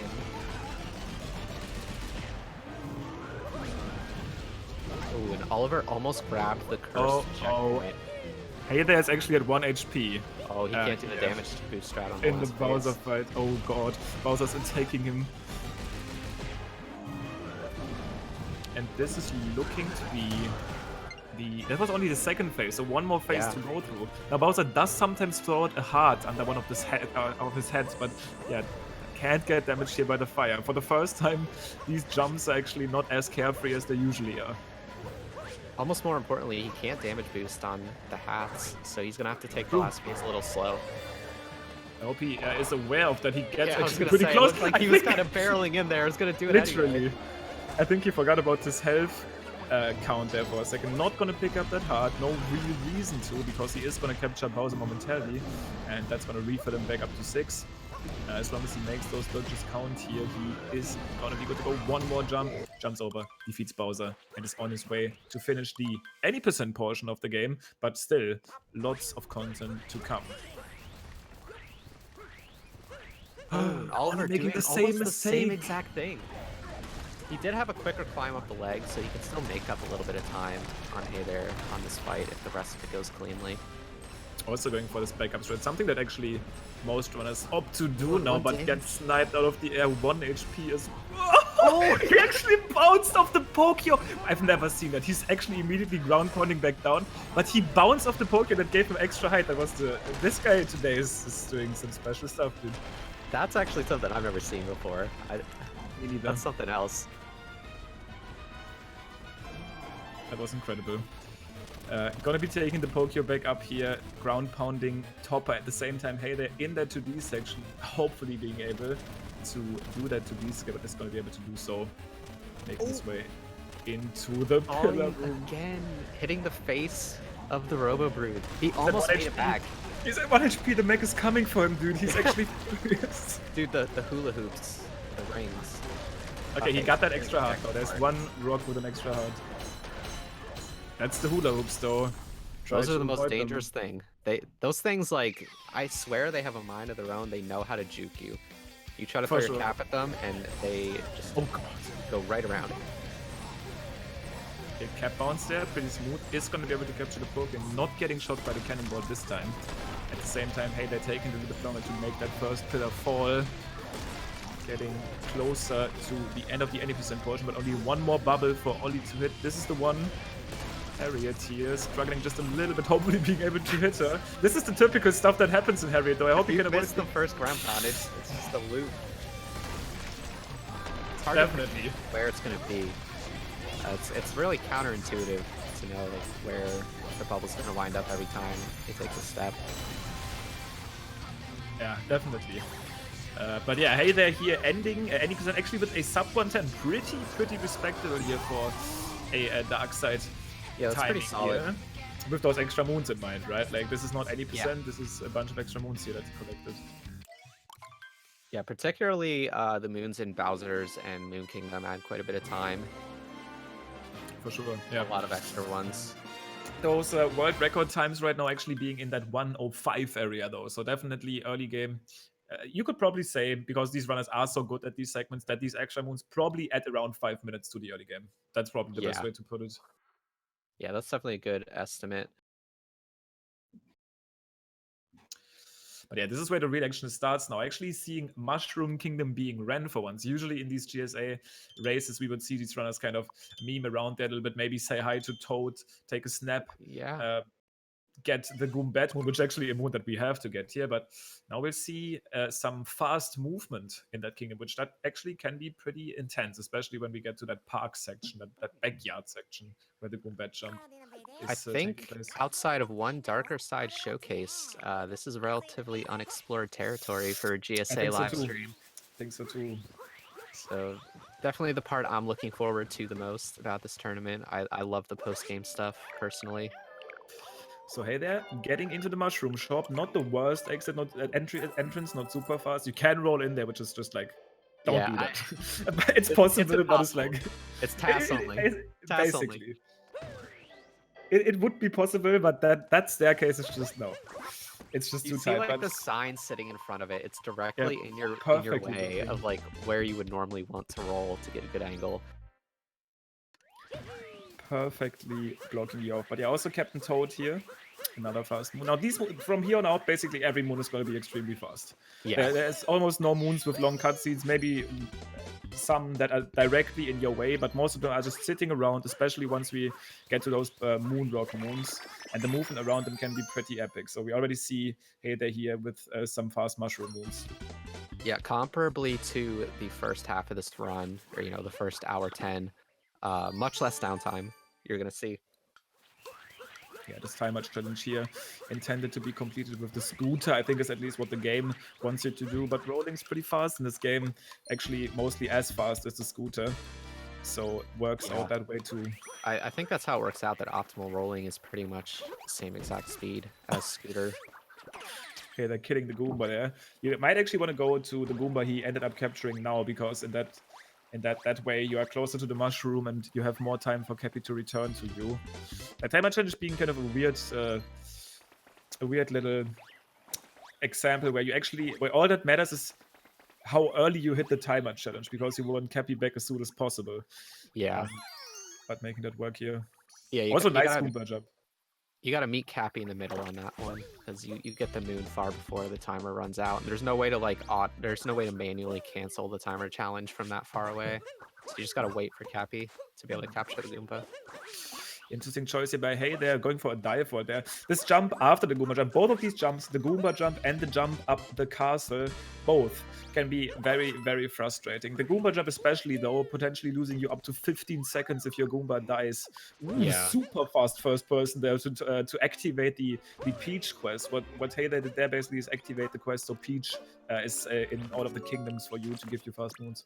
It's struggling to to check the hint art. You have to stand in front of it for a split second before the little prompt to look at it will pop up. So you just kind of jump in place if you press the button too early. And Ollie is also going to go for this White Spire Moon. I think that's probably something that will be relatively common throughout this tournament, just because it is not too bad, but not very slow at all. There's definitely been a lot of dark side routes in the past that just straight up included that moon. And just for making this next moon easier, it's a pretty good play. Yeah, I'm interested now at this point, though, to see what kind of stuff they will be removing from their route. Ollie might remove these extra moons in Bowser's, because he did get the Notes moon earlier.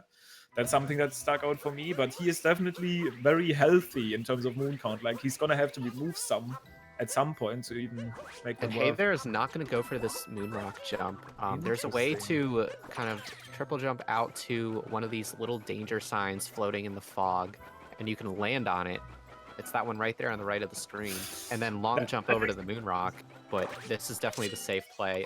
You lose quite a bit of time if you fail that jump, and it's makes me super curious, because this is something that we've predicted to be a huge game decider for these matches. These jumps, there's two of those jumps basically, at least very similar jumps in the optimal Cap 2 route. And Cap 2 next to Lost 2, by the way, probably easily the hardest kingdom in the run, next to Lost 2. Lost 2 arguably harder.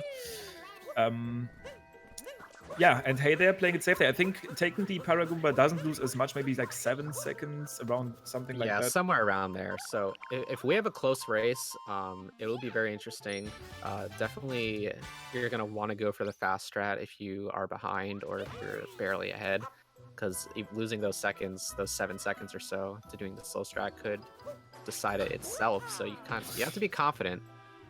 Hey There looking for the moon hidden in the fog right there.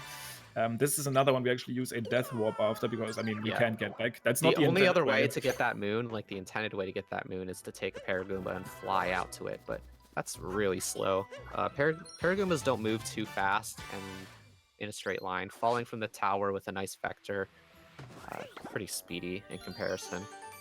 Yeah, and Hayden had to look out for it a little bit there because it is pretty well hidden. We fly to the edge of the Fog Moon, I think it is. But we are not, I mean, we are flying, but just with the vector instead of the Paragoomba. But now Mario can fly. He doesn't he need a can wing fly. cap. Now this is our first encounter with Peach here, which that's the reason he just activated that quest there, talking to the Toad in front of the castle. Peach, especially in this kingdom, in Lake Kingdom, and in Cascade Kingdom, pretty fast. Just talk to her real quick and she's gonna give you a moon. The one in Bowser's and Lost arguably a little bit slow, but if we do get 5 Peaches, which we will, that's another achievement in the bank. So coming up here is going to be Oh a boy. signpost jump that he'll probably have to do because there's not really another way to get the bird that is good. So he's going to jump out onto a signpost and hit a bird that's flying around. Buying the shot moon resets the cycle. Looks like he is going to take this one safe as well, maybe. Another safe strat. Interesting. Maybe It's gonna be... Yeah, you can just get the Paragoomba and fly into it. That's fine. That probably loses, I want to say... That's probably 3 or 4 seconds by the looks of it, if you can land directly on the bird. Yeah, he missed him for a little bit, but not too bad. Definitely still fine. Once again, playing it safe here in Cap Kingdom, respectable. The thing is, usually with these longer categories like Darker Side, these birds are on cycles, so at a specific point where you warp or like leave a loading zone, you... Wait, oh, that Paragoomba can just fly over there? Yeah, because the Paragoombas, how they work is it's based on like the highest point that they were captured from, essentially. So since he was on that really high platform when you captured it, that determines the max height that it can fly to. If you would capture the one that's circling around, yeah, that makes sense. You have to like kind of run up a signpost to get extra height. That makes sense. That definitely. Like, I don't think the birds back up there loses much then. Probably, like, that definitely at cuts least, into the time loss. maybe like 3 or something.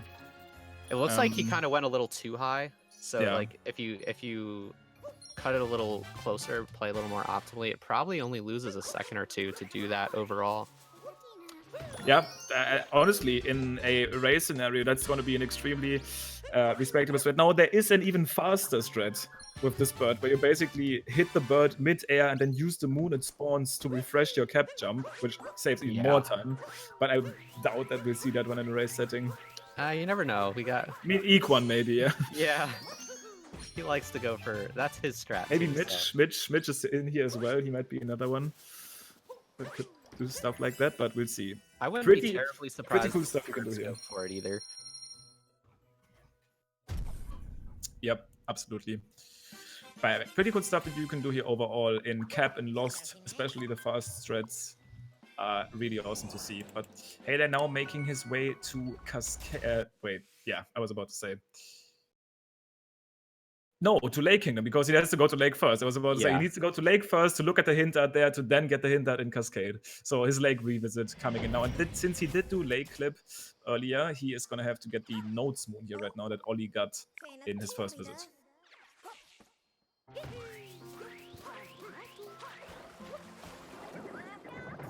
Starting off with them here, and if you actually spin throw into the other direction, and that is looking like some clean notes though, you could technically dive out of that spin throw, but other than that, that was pretty much an optimal collection of the Notes Moon here. Very nice. That moon actually has a way higher skill cap than it might seem. That's a really hard moon to do optimally.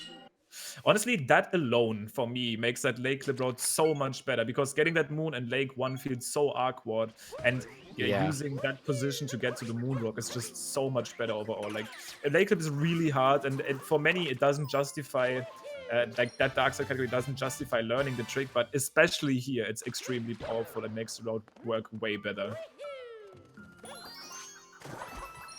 Yeah, it's something where the people who already have invested the time to learn Lake Clip for any percent have a pretty good advantage. Yep.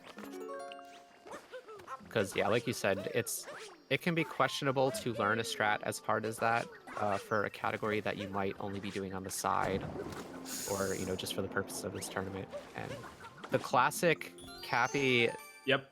the timer challenge wasn't on screen, so Cappy didn't know it existed. So here you can actually, and I mentioned that earlier, you can get Dory during the timer challenge. One special technique in this game is actually pretty important for this one. Looks like Hader is going to be making it, but that's a little trick. We talked about that back when tasks were a thing, but if you actually hold the trigger button during a ground pound underwater, you gain more distance. I mean, you dive deeper, which can be pretty important for that strat.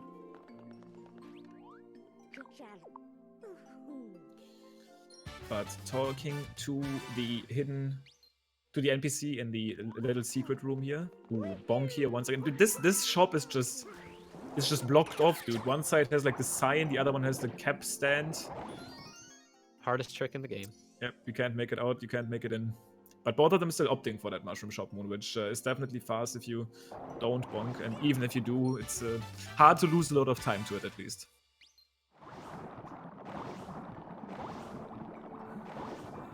So you can see here, just the moves are so fast in post game. You're just seeing every few seconds, it's one after another. Yep. Yeah, hey, they're now getting that I met a cheap moon and just back. We can actually even single jump over to that moon, which is probably a tiny bit faster. But that backflip works just as fine. The single jump is a little bit weird because you have to do a second cap throw to gain the additional height. But yeah, honestly, I think the most important thing to enjoy this category and even enjoy darker side, especially post-game movement, is to absolutely know what your route is. Once you know what your route is, this gets really fun because you just know what moves you're getting, and then you can come up with fast movement strats. And it's so fun. Like, see, it's moon. It just doesn't stop. Yeah. He already has like 11 moons here in Lake after, let's say, 2 minutes or something. And it's going to be talking to Peach here again. Oliver will have the chance later, since he didn't go for Lake Clip, to do a pretty cool jump here to gain access to that chest moon, which makes it like a 16-second moon, still fast enough for the speedrun route of Darkside. Yeah. Oh, Oliver missing Goomba jump. That's actually, I'm kind of sad that Lake Clip replaced that jump. It's one of my favorite jumps in the game. You can jump from the top of that timer challenge over to the painting. Yep. And Taylor being really fast here. Actually, pretty nice. Cappy returning in time for him to capture that stack. And as he's back at the Odyssey, he's going to collect one more quick moon here from Goombat. And kind of just like the any % routes, you want to plan your routes to kind of go in a circle around the kingdom and loop back to the Odyssey naturally. To be able to works leave out very nicely here in Lake. And once again, Cascade being that little bit of a exception, because we are not going to end at the Odyssey. Even though we start there, we are going to end at the painting, bringing us to Bowser's. So that's going to be the only kingdom where we end at a painting instead. Well, you looked a little bit confused there. Probably try to get the light on the ceiling moon, but that's in the next mushroom visit, my friend. Could get it now and lose a couple seconds, but yeah. Slightly more optimal to do it later, because Toadette is in the castle, and we're gonna get the last moons of the route essentially from Toadette. No, I think Cascade is my favorite revisit in Dark Sides. Lost and Cap definitely being cool to watch optimally, but they're very hard. I think Cascade is just very fun to play. It's not too risky, but there's some cool and fast moons and some cool movement that you can do. I really enjoy Cascade. Number 2. Starting with the timer challenge here, and also traveling up to that section with a wire.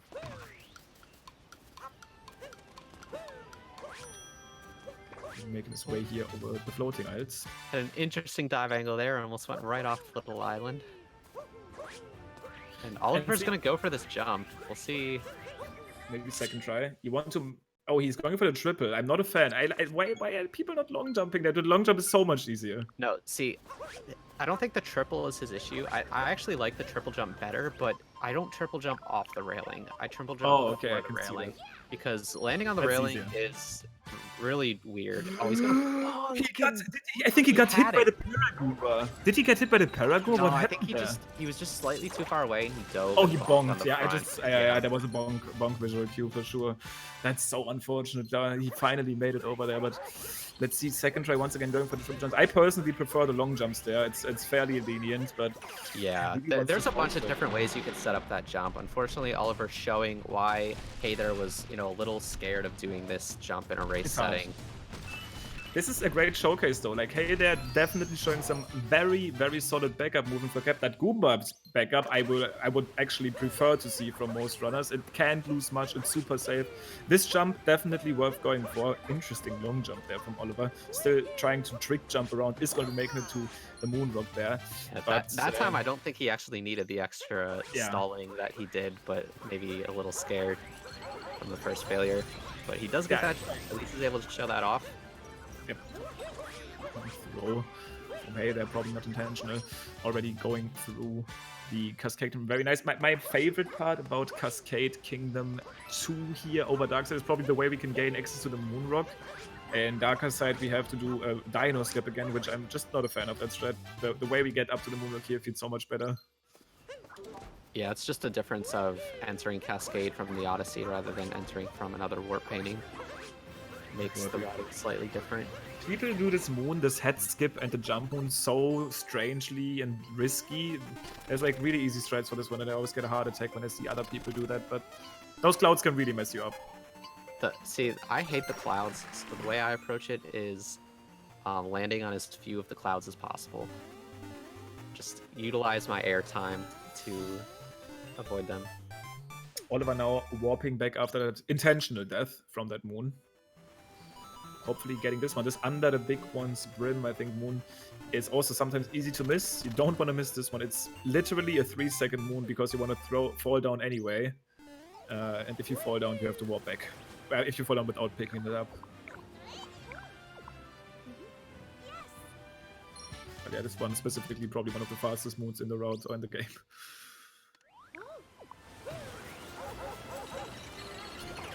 Yeah, this moon right here that Hey There is going for, not doing strats. Nah, that's his fault. You should know better because this moon has a really jank hitbox. Not watching my video. And I mean, Schultz, shout out to Schultz here, who came up with a strat that makes this hitbox actually consistent. This moon absolutely plagued Darker Side runners for a long time, but Schultz, like you said, he realized you can bump into that little fossil rock with the chain chomp when you pull back, and it kind of pushes you closer to the rock you want to break.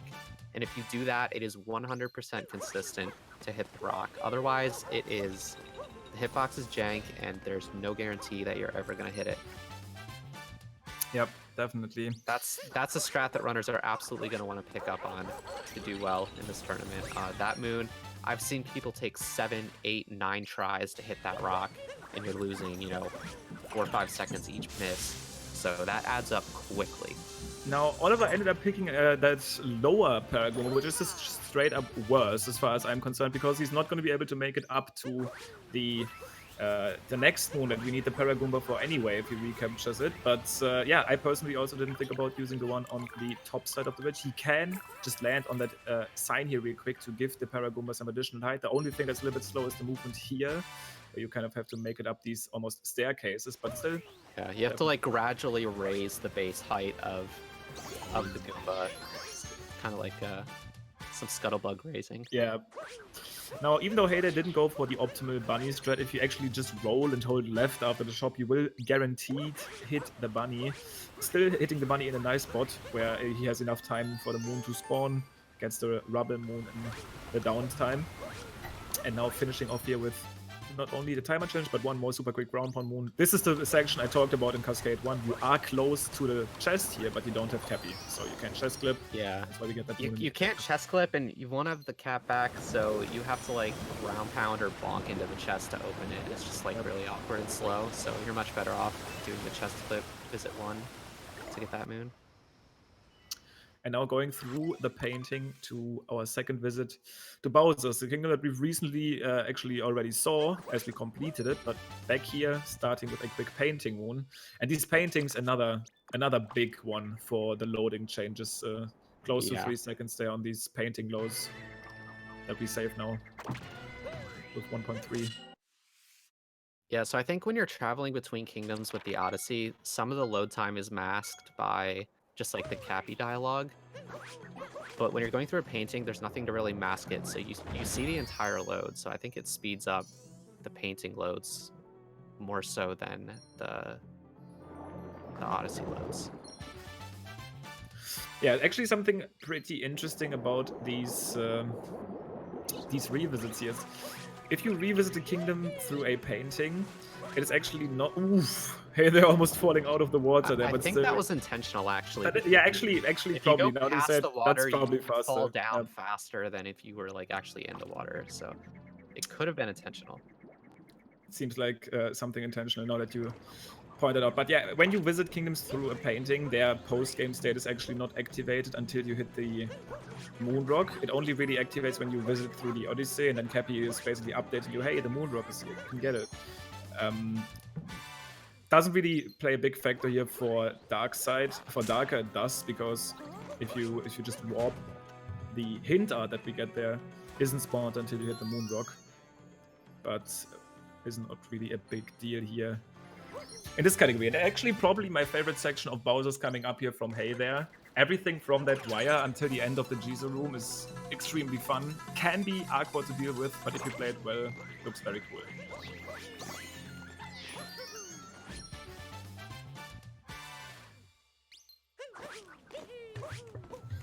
Let's see. Actually, nice strat for the bunny. I've seen people really struggle with that bunny. The optimal or easiest strat, most likely in my opinion, is just to spin throw and roll towards. The spin throw will take care of the bunny automatically. It will slow it down basically, and then your roll is guaranteed to it. Not going for the slingshot, and I still don't know to this day if the slingshot is faster or not. But hey, they're not opting for it. The slingshot is apparently faster. I didn't believe it at first. It looks fast, honestly, but I don't know. Yeah, I wasn't a believer when someone first told me that, but I've been converted at this point. Yeah, I mean, I like using the slingshot anyway. But this timer challenge here can be quite awkward to deal with, and especially this camera angle is almost as bad as the mushroom shop. Really hard to gain access to this pipe quite quick. And this subroom Hey There is doing is actually one of my favorite in the game, because there's this ridiculous journey of like placing a bunch of Gizos on the different P-switches you see in front of them that you're supposed to take to open up the final path and wall jump up to the top. But you just do a quick cap jump and get up into that little opening, and then, you know, do anything really to get up to the top and completely skip the entire mess. Yeah, so Hayden actually had his cap home down to the coins down there. Not sure if that was a down throw or normal throw, but he basically had Cappy occupied as he was grabbing the moon, and then perfectly timed a cap return jump out of that alcove. You can do some other stylish things like spin jumps, or even you can even like up throw and then dive back into Cappy. Cool stuff that you can do in that room, but yeah, definitely a great cheese and also pretty fun to play, I think. Now, Hey There is returning to the shop island as promised and is talking to Peach and also the shop keeper to get his moon. And at this point, I am still curious because in my mind, he's 2 moons ahead, unless I missed something. He has gotten every moon that I think is in the routes, but did get additionally the Piranha plant and the White Spire moons. Oh, okay, there we go. Well, actually, there we don't go. I was about to say, that's actually what you do if you get notes, but looks like he's gonna do this instead. Did he get spiny notes, though? That's a good point. I actually can't remember that, but I'm assuming he did in Bowser's one then. I know Ollie did get that moon. Ollie did, for sure. I'm not sure. He might have another change. Also 5 out of 5 in terms of achievements. I would need to like double check that, but I'm just assuming at this point that he just did the notes in Bowser's 1 and we missed it. Yeah, most likely. Yeah, that's what we can assume. But yeah, opting to not get these moons there and Bowser's behind the wall, which can be a little bit awkward, especially awkward to do fast. But yeah, definitely keeping in mind that if he did miss that Bowser's moon, I just rechecked that notes are in fact 5 out of 5. So yeah, if he did miss them, he would actually miss 2 moons. But chat already saying that he did get them in Bowser's 1. So yeah, it should be good to go. Interesting change though. Getting Piranha Plant and White Spire for these 2 moons probably loses, I want to say, around 4 seconds or something. But that's only if you play those other 2 moons optimally. And yeah, White Spire making Rafters easier, Piranha Plant making Flower Road Skip easier. Reasonable change in my opinion. And hey, strap in because we're in loss 2. Hell yeah, and starting This is off what with you've all been another waiting hard for. shop, dude. He's going for the spin pond there, what a madman. Like, that spin pond definitely makes the shop pretty fast to, like, the 17-second area, which is pretty crazy for a shop, but super easy to miss. Your angle needs to be perfect. After he breaks open the moon rock, loss 2 gets wild quickly. And this is the last major kingdom in the route. After this, he's going to head to Mushroom and collect the Toadette achievements, basically, and then that will give him the 250 he needs to get the Dark Side. So this is the real last bulk moon collecting that's going to happen. Yeah, as far as I know, Hey there is actually sitting at a 152. I mean, we shouldn't make any guesses before those two, like for real. Especially after the Staircase Moon, the Rising Stone Pillar Moon is I think the official name. Yeah. Those long jump, the long jump to get over to Toad, the movement to get the tree above Shaz, like everything from there. Especially if you do, you'll see it. It's hard. Waiting for steps here. That is what you want to do for the people to still break the rock damageless, still faster than damage boosting. Nice roll cancel, yeah. Looking clean so far. Oh, so he's gonna grab the checkpoint for safety. That is a very good play, because now if he dies anywhere, which, okay, not there, but if he dies anywhere, he'll go back to that checkpoint instead of going back to the moon rock. And the moon rock is in like the most secluded corner of Lost Kingdom. That takes forever to get back from. So that's a really good play. I do want to say, like personally, just if I'm already grabbing the checkpoint, I personally would probably also grab that moon on the tree, because this is pretty awkward to get. And yeah, Hey there is taking some time to get it. Still gets it without dying, but if you already I think if you're already going up to that top platform, it is actually optimal to grab that tree moon and then drop down into Captain Toad's room. And then go around from there.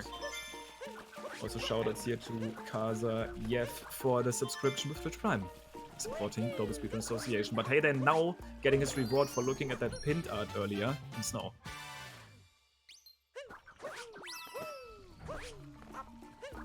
Kind of grab it in the middle of collecting the shards, because it's more in the direct path that way. And this section right here for Hey there is the hardest part of Lost 2 to me, because optimally you do it without the Wiggler capture, which is the intended way to go. Yeah, and especially if we decides to do. If we talk about optimal strats, then this is even more ridiculous, because the moon section afterwards, like the bunny, the block that you blow up, you can do some crazy stuff that you save an actually considerable amount of time if you don't backtrack to, like, from the Trapetal and back and forth. You can actually ground pound the staircase while the Trapetal is making his way over there. I'm not sure if Hey there is going to be opting for this, but let's see if he deals well with the bunny. Very nice. Yeah, pretty quick bunny. So, like, you can use the Wiggler. You're supposed to snake around with the Wiggler and stretch it out and grab all the notes. And then you're also supposed to use the Wiggler to hit that bunny by kind of standing on one end of the propeller and stretching to the other end, and the bunny doesn't really have anywhere to go. It'll hit you either way. So that's like the intended way to do those moves. It's much easier, but quite a bit slower than doing what Hey there did. Like, he didn't have like the most optimal setups for either of those moons, but still did it faster than using the capture, I would say. For sure. Yeah, this Lost right now is actually looking pretty respectable. No major mistakes. We got like a bonk at the shop, and we got some safety strats. But as long as he doesn't miss this timer challenge, which is easily the last obstacle of Lost, because if you make a mistake there, it can be quite hard, because we are grabbing the shining fruit moon here along the way. He should actually be on a pretty solid paced run here, and as far as I know, his PP is a 152. I don't know, maybe this actually should have a chance to beat that one. Yeah, I would say definitely has a pretty good chance of even being like sub 150, depending on how the Dark Side goes. And depending if he actually got that Notes moon, because if he didn't, he would miss 2 moons. But if he did, I think this route plays out. Oliver, they are not ground pounding on the blue flowers, not really knowing where the lake hint art is. He's close though. It's hot. It's getting hot. It's the blue flowers. No, not that one. Yeah, blue flower next to the fossil. Probably starting to think that he didn't check the hint art, but he's in the complete wrong spot for that ground pound. That's the field split, man. Yeah, that's a little bit of inexperience showing, unfortunately. Yeah, I mean, oh, no, we don't get a hint out achievement, so that's not a big deal. He Yeah. might just have to get an extra one. Oliver actually has so many moons, I don't even know where his route is currently, what his route is currently looking like, so he might not even need it at this point. We'll figure that one out as he gets to the ending section, which Hey There is actually approaching now. 2 moons we get here before we start our to that achievement journey, which is arguably one of the most boring parts of the run. So we get to focus on Ollie, but hey, we gotta talk about the hot first-person tech. That's very important. Huge. The showcase of mechanical skill there indeed to that achievement is gonna be massive. So just gonna spawn that moon before we're talking to Toadette, but a lot of NPCs in the game, if you go into first-person mode before, like as you are standing next to them, it will allow you to talk to them like fractions of a second faster. So that's like the only interesting thing that you see here. Otherwise, it's just talking to Toadette 12 times to get the 12 achievement moons. And oh, Ollie actually heard me say the blue flowers, but it's not those blue flowers. Yes, there you let's go. Actually, commentators helping out the runners, helping them to find their hint outs, but there we go. He still is missing a moon, I think. You usually get 20 in Cascade, but maybe he cut one that he didn't like because he had so many extra moons. Yeah. We'll see at the end.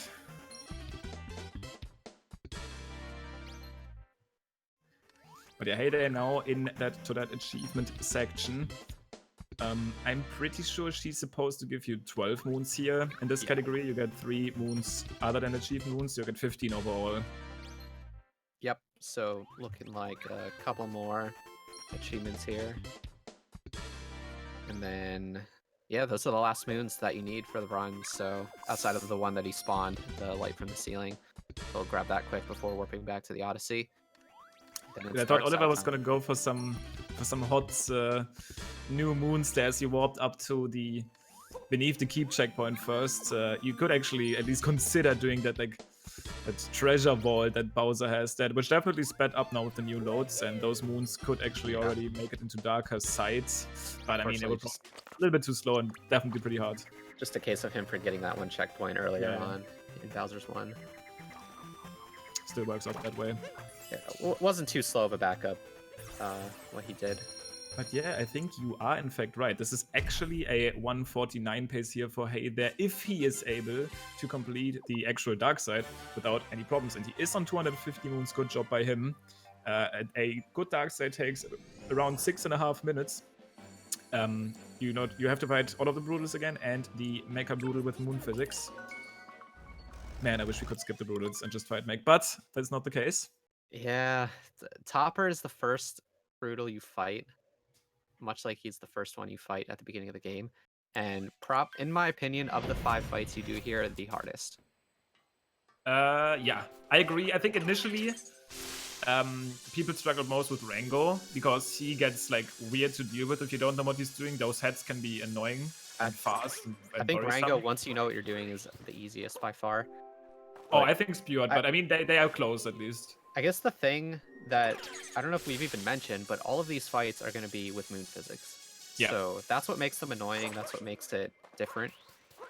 They're pretty much going to do the same exact things as they have in the earlier parts of the game, it's just Moon Physics, so jumps go way higher, you're a lot slower. And so we'll see how Hey There handles it. Yeah, there is definitely strats here. It's like that ground round. You can also jump and cap throw to stall there. But so far looking like a good topper. Nice. Yeah, that was very good. Definitely like made it harder than he needed to, but it worked, so. And that is making us look like fools as he's easily completing this one. But yeah, at the end of the day, it's still boss fights in this game that we can look pretty easy. But out of all of them, Topper is probably one of the most annoying ones. Now Harriet is basically the same, but the Moon Physics do make it a little bit different. Yeah, you just have to kind of take a step before you do your jump to the right or left. Just because the Moon Physics would take you too high up. Just like little adjustments. It's kind of appropriate because, like, I'm just thinking of this now, but the dark side route in its entirety is kind of just like any percent with slight adjustments to what you're used to doing. And these fights are just like the other fights, but with slight little adjustments to kind of barely throw you off. Yep. Kind I of do want to say that. symbolic. I do want to say that I mean, for Spearhead at least, almost you can basically do exactly the same things. For Spearhead specifically, you can jump. It's just like a basically slightly the same different time. jump timing. That's really it. Yeah, Unless you you're just need to standing, jump like, a little bit absolutely closer. as close as possible to them, then it's probably pretty much the same. That's what I usually try, but Mutilated Puppet with the subscription, supporting GSA. Shoutouts to you. As Hey There is done with Harriet now, and Spearhead is next. Which actually is not really canon. Wait, it isn't, right? Because No, technically you're it is. meeting Rango first. No. I guess Wait. if you do Lake first, you're meeting Rango first. Oh yeah, you're right. Rango But should be I guess before that's not Speedrun. really. Maybe, but you, I mean, yes, you can choose in the game. So You can choose. yeah, you can choose here, dude. What if? Nah, okay, that doesn't make sense, dude. Has anybody ever checked? What? Imagine if you do Wooded first. Nah, okay, that's in the 100%. Do Wooded first and then Speedrun? Rango is third. Nah, there's like no way. But that probably was No. checked in Hundo because they think they do Wooded first there. But Yeah, whatever. exactly. That would be funny. Like, that would just be like a completely unnecessary little detail that probably very few people would even notice, but Yeah. And Taylor actually taking damage in the one fight that I considered the easiest, making those other ones look easy, and he did not opt for the extra lifer part, which does give you 3 extra health here. And also Ollie not going for those 2 moons. That might be either because they haven't really adapted to these route changes, haven't maybe paid attention to what we've that's been probably having. the newest change, like the newest major change that's been made. We're jumping up to the bird. See, this bird can be super annoying and actually kind of random. The only way you can hit him fast is if he doesn't look at you and the bird will flee. But if you, just like every other bird, if you go into first person mode, the bird basically spawns in your hitbox. Kind of took us a while to realize that if the bird was looking at you, that is the situation where it would fly away as soon as Cappy comes close. But unfortunately, usually it is looking at you, so just kind of use that first person backup. Yeah, very nice Rango here from Hey There, and his dark side is looking pretty good overall. Only 1 damage was taken so far during the Spearhead fight. And there's actually a heart here to bring him back to full health before the last fight, but not very common to take damage on the Robo Brood anyway. This Robo Brood actually, I think, generally considered much easier than the one in Bowser's Kingdom. Yeah, the thing is, I don't know if most of these people go for optimal strats here. If you just want to defeat him, he's definitely not too hard. Right. But doing him fast is definitely a little weird. We'll see what Taylor does. And for spin points, even on the moon. Very nice spin point there on Spearhead first. Interesting choice. Oh, playing a little risky there. This is the 149 on the line. I mean, his win should be pretty safe. I think with the way the first 4 fights went, this is a pretty easy 149 for him. Yeah, definitely not 148 pace, but possibly like a low to mid 149.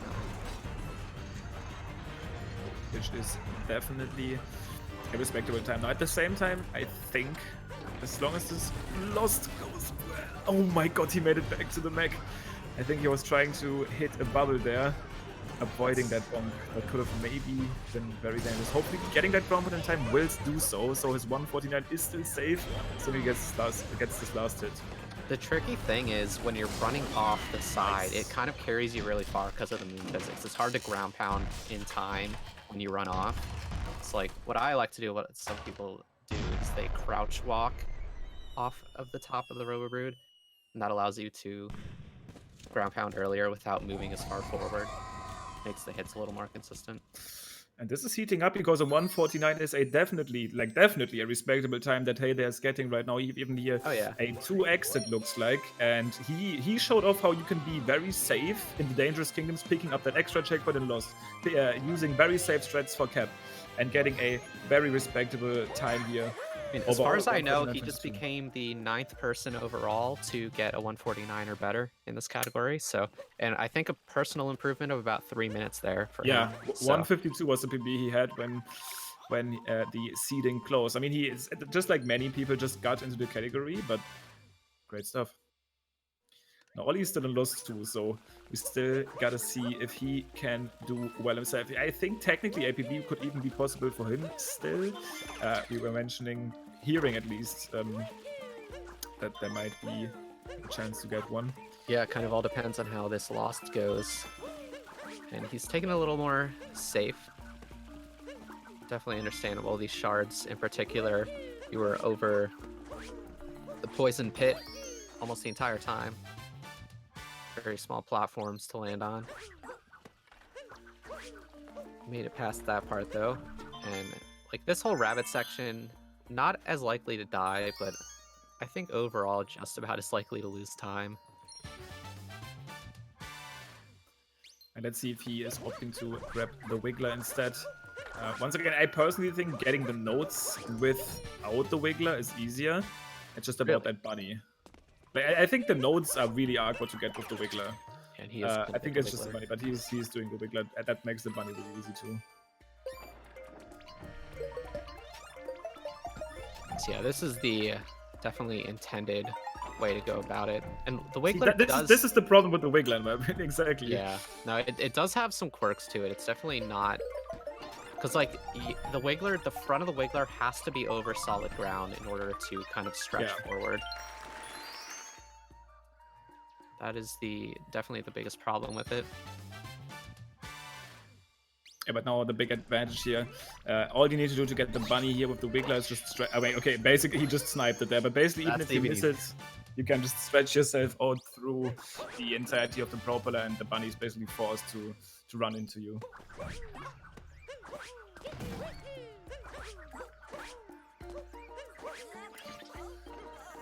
And now going for the line it up, blow it up block. Just barely gets the line there. Yep. Lining up that trapedal from as far away as it is can be kind of tricky sometimes. It's a deceptive angle that you need.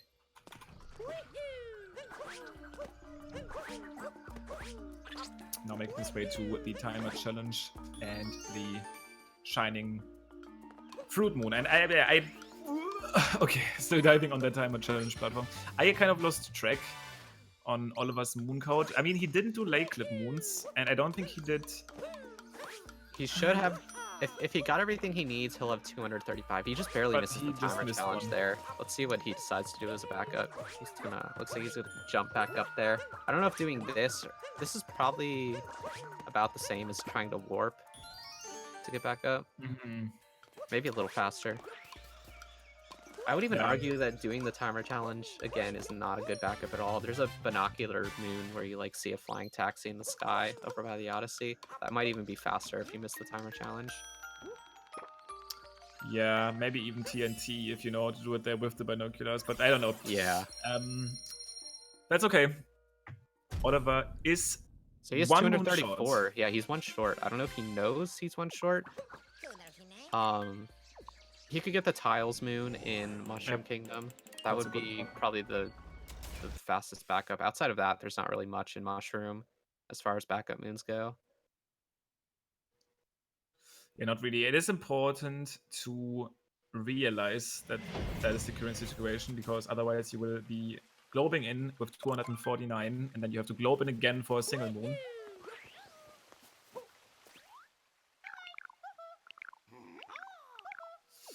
But yeah, I think as far as I'm aware, Chad was mentioning earlier that Ollie's PB, as he also just got into the dark side category, was around a 2:10 time. And I think with this run, it is still possible to beat that one, even while collecting that backup moon, as long as the dark side section itself goes well enough. Like, this can still be a 2-0x at least. Yeah, we'll see again once he dumps his moons.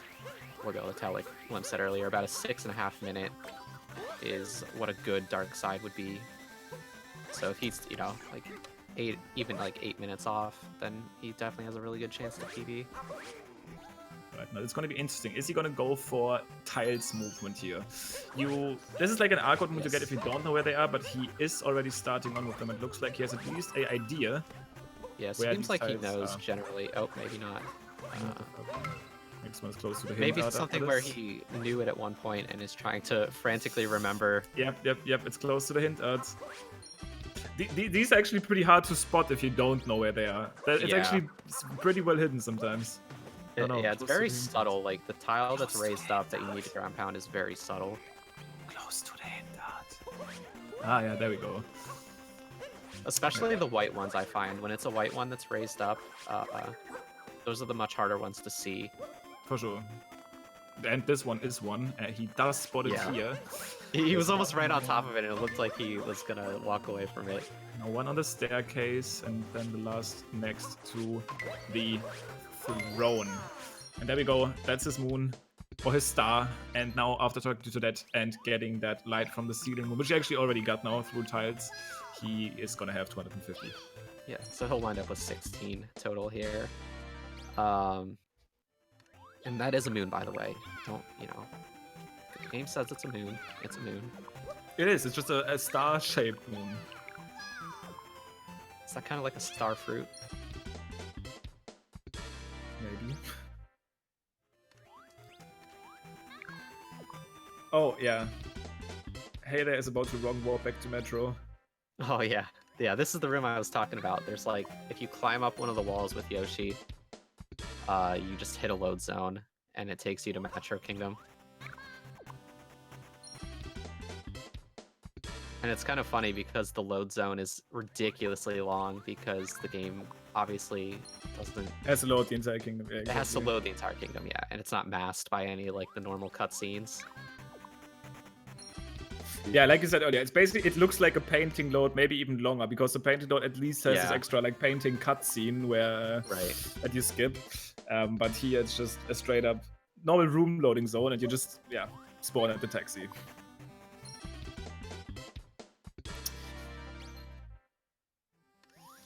But yeah, doing the wrong warp, something that was just asked about, is actually pretty hard. Like, you need to, like, wall jump with Yoshi at the section where the taxi usually drives along in the actual metro room, and then you have to, like, get out of bounds and, like, search for the loading zone, because it's not, like, actually accessible. It's still hidden out of bounds, but you can get there with Yoshi. It's not easy. It's kind of interesting how someone even found it. True. People have been going crazy with this game. There's still being things that get found, but there is also a lot of things that we discovered already because of the crazy amount of work that went into this game. But Oli now globing in here on 157, and if he was to get... Definitely looking like a 203 or 204 is possible. Exactly. And if he is a little bit unfamiliar with Darkside yet, I would highly recommend him to grab that extra 6 heart. There's no reason to prove himself without choosing to grab that one. That 6 heart provides that extra health and loses you maybe 3 seconds and makes that fight so much essentially easier. Guarantees you won't die, so probably a safety strat that we'll see. Unless the runners know they're super close to each other at the end of a race. Yeah, and hey there, also in the situation of a PB pace, not opting to go for that hard, had a really good dark set himself.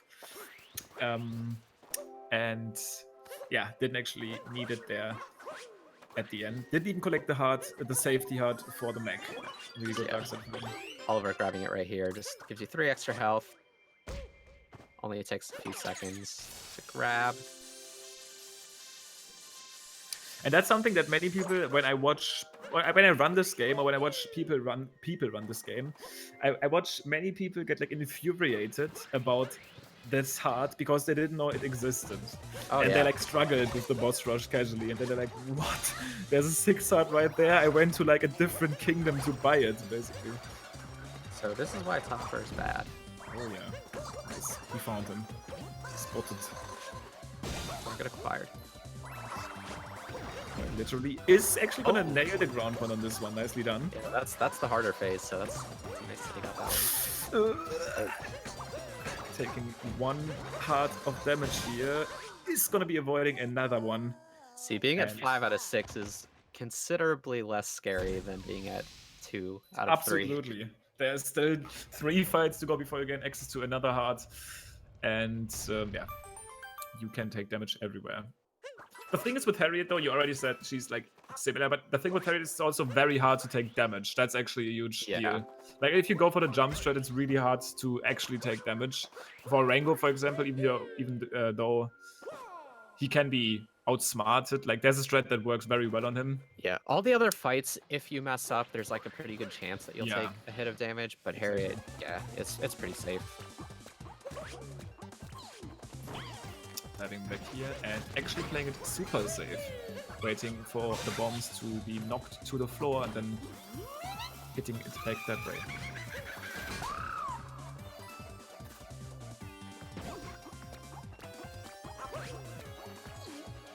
Doing the same thing here again, and that's respectable. That okay, rolled into the bomb there. Not sure if that was us eat our words.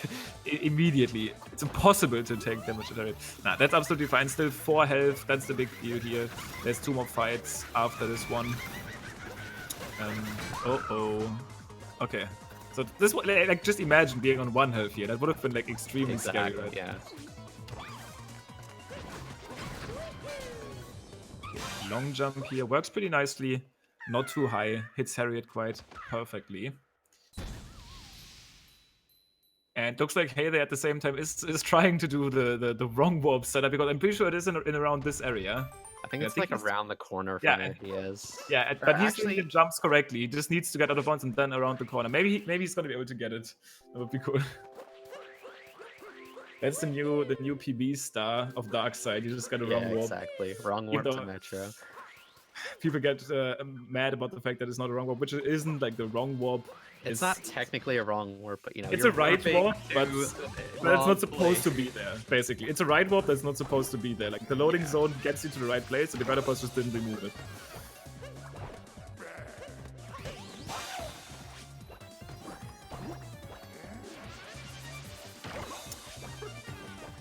But looks like won't be successful in this one. Might practice that one a little bit for the upcoming races.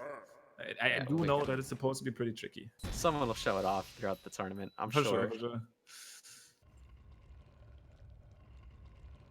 But yeah, here we go. Oliver now done with Speward and is going to be making his way to the last brutal Rango. And they're on pretty solid 2:05 pace, I want to say here, if everything goes decent. Yeah, definitely PB pace for sure. It would take a death for him to not be on PB pace. Definitely.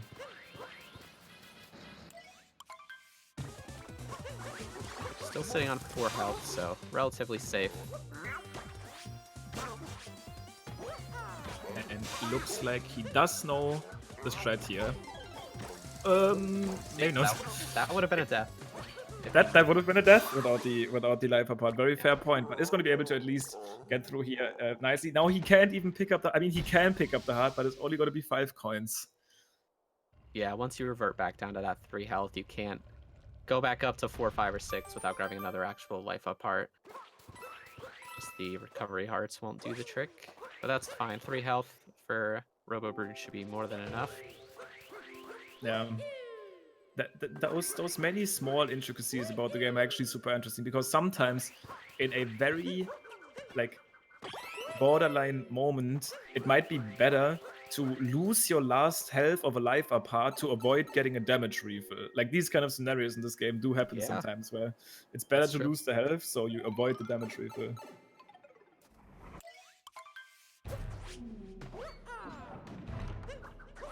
Opting for the right side, as opposed to Heydar's left side. Start to the fight. He's going to be getting that hit also on Rango. And let's see what strats he opts to go for. So Heyday at least attempted to go for some relatively fast hits, not waiting until all of the steps are being made by the mech. And also Ollie here, only waiting for 2 of them. Usually the mech steps 3 times, but the Spearheart one here is the one that gets a little bit more frantic.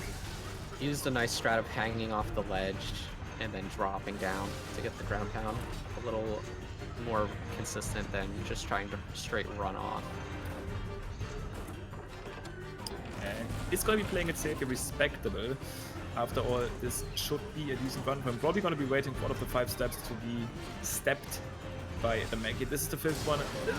Nice. Okay, because you do want a ground pound early here. Ground pound is a little bit slower since it's moon physic time, but is gonna nail it. It's only 1 ground pound to go. Is gonna go for a spin pound. Hits the Maggie. And I'm not sure, is that still a 204? No, that'll be a 205. Yeah, like a low one. Meanwhile, keep your eyes away from Hey There's screen as he's trying to make us all dizzy. Spinning Yoshi in circles. Oh god. Looks like not too successful on that that wrong wall. But actually, now I just realized that that subroom actually has a pretty sky in that version. It's not raining, I think, and it's like pretty cool. Actually, I never realized that. It's kind of like the dark side sky, which is pretty fancy looking. But there we go, Oliver. Clocking in with the low 205. So like a 5-minute PB for him too. So PBs from both runners. I would say a good start for both of them for the tournament in that respect. Yeah, getting some PBs for them as well. Good stuff for sure. And hey, they're even breaking another 10-minute barrier. Yeah. Clocking in on that 149, which is, as far as we know right now, probably the last 10-minute barrier that is possible to be broken in this category. A 139. I disagree. It sounds amazing, but like, no, dude. Oh wait, I have Discord muted. I can't hear anything. Hold on. Okay, test. Yeah, I think Hayden's here. I can hear you now. Yeah. Okay, Oliver's here as well. Let's go. Let's start with Hey there real quick, because he did win the match, also getting a 149.22. Congratulations on that one at first. Yeah, how did that one feel? Anything that sticked out as like, that was bad, that was amazing? Like, the beginning, it could have been better because I messed up topper in cap. So, like, it automatically was bad for me. But then, like, started to get good. I didn't waste that long on lake clip. And Wooded and BM were trash, but not too trash. So I was still ahead. And I didn't realize how much time I could save in the end. Yeah. Like, especially Lost, I save over a minute to my PB. That's a classic. These kingdoms are... Yeah. That's rough. like with the post game, it's just stuff that people aren't familiar with, so they don't even have a good grasp of what a good time is in those kingdoms. So very important. I think the tournament will be good for that. People will kind of realize their potential in this category by being forced to finish runs. Yeah, I was a big fan of your strategies, especially for Cap. The Paragoomba strat for the bird, definitely not slow at all. Very, very decent backup for a huge amount of safety, and also not opting for the jump is super respectable in a race like this. I like it. I'm not sure if there's something you plan to add. It does save some time, but it's definitely super safe to skip it, especially in a race setting. Also, what I was interested in though is you did pick up that extra Piranha Moon in Wooded and the one White Spire Moon in like the moon on top of the cathedral in Moon. Is that something you just did because it's in your routes?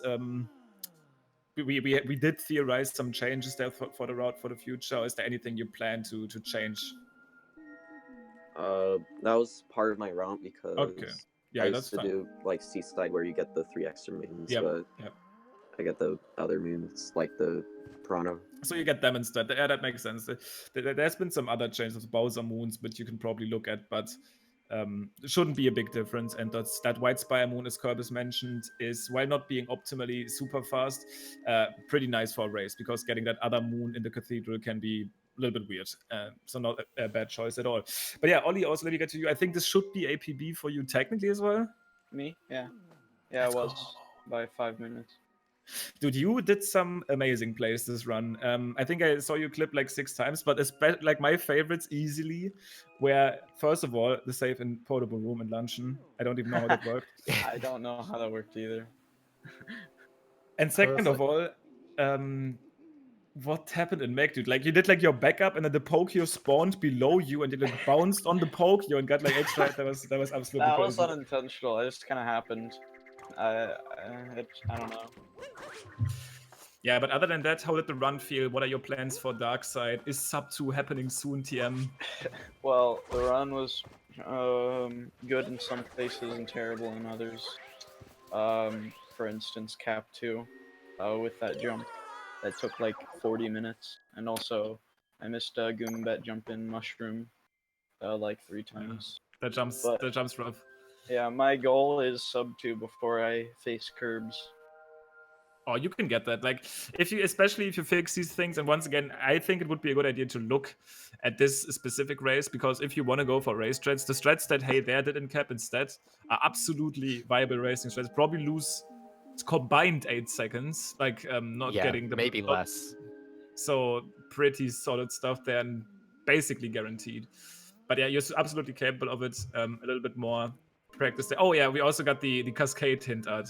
That was a little bit tricky to find. Yeah, I usually get that just by like kind of thinking. Ground ponding somewhere. Yeah, I usually get that, but I wasn't. And then I heard you say purple or blue flowers. Yeah, so okay, that was clutch. yeah. Good stuff. So make sure to learn the wrong warp for the next rounds. The winner has to do the wrong warp in the sub room here.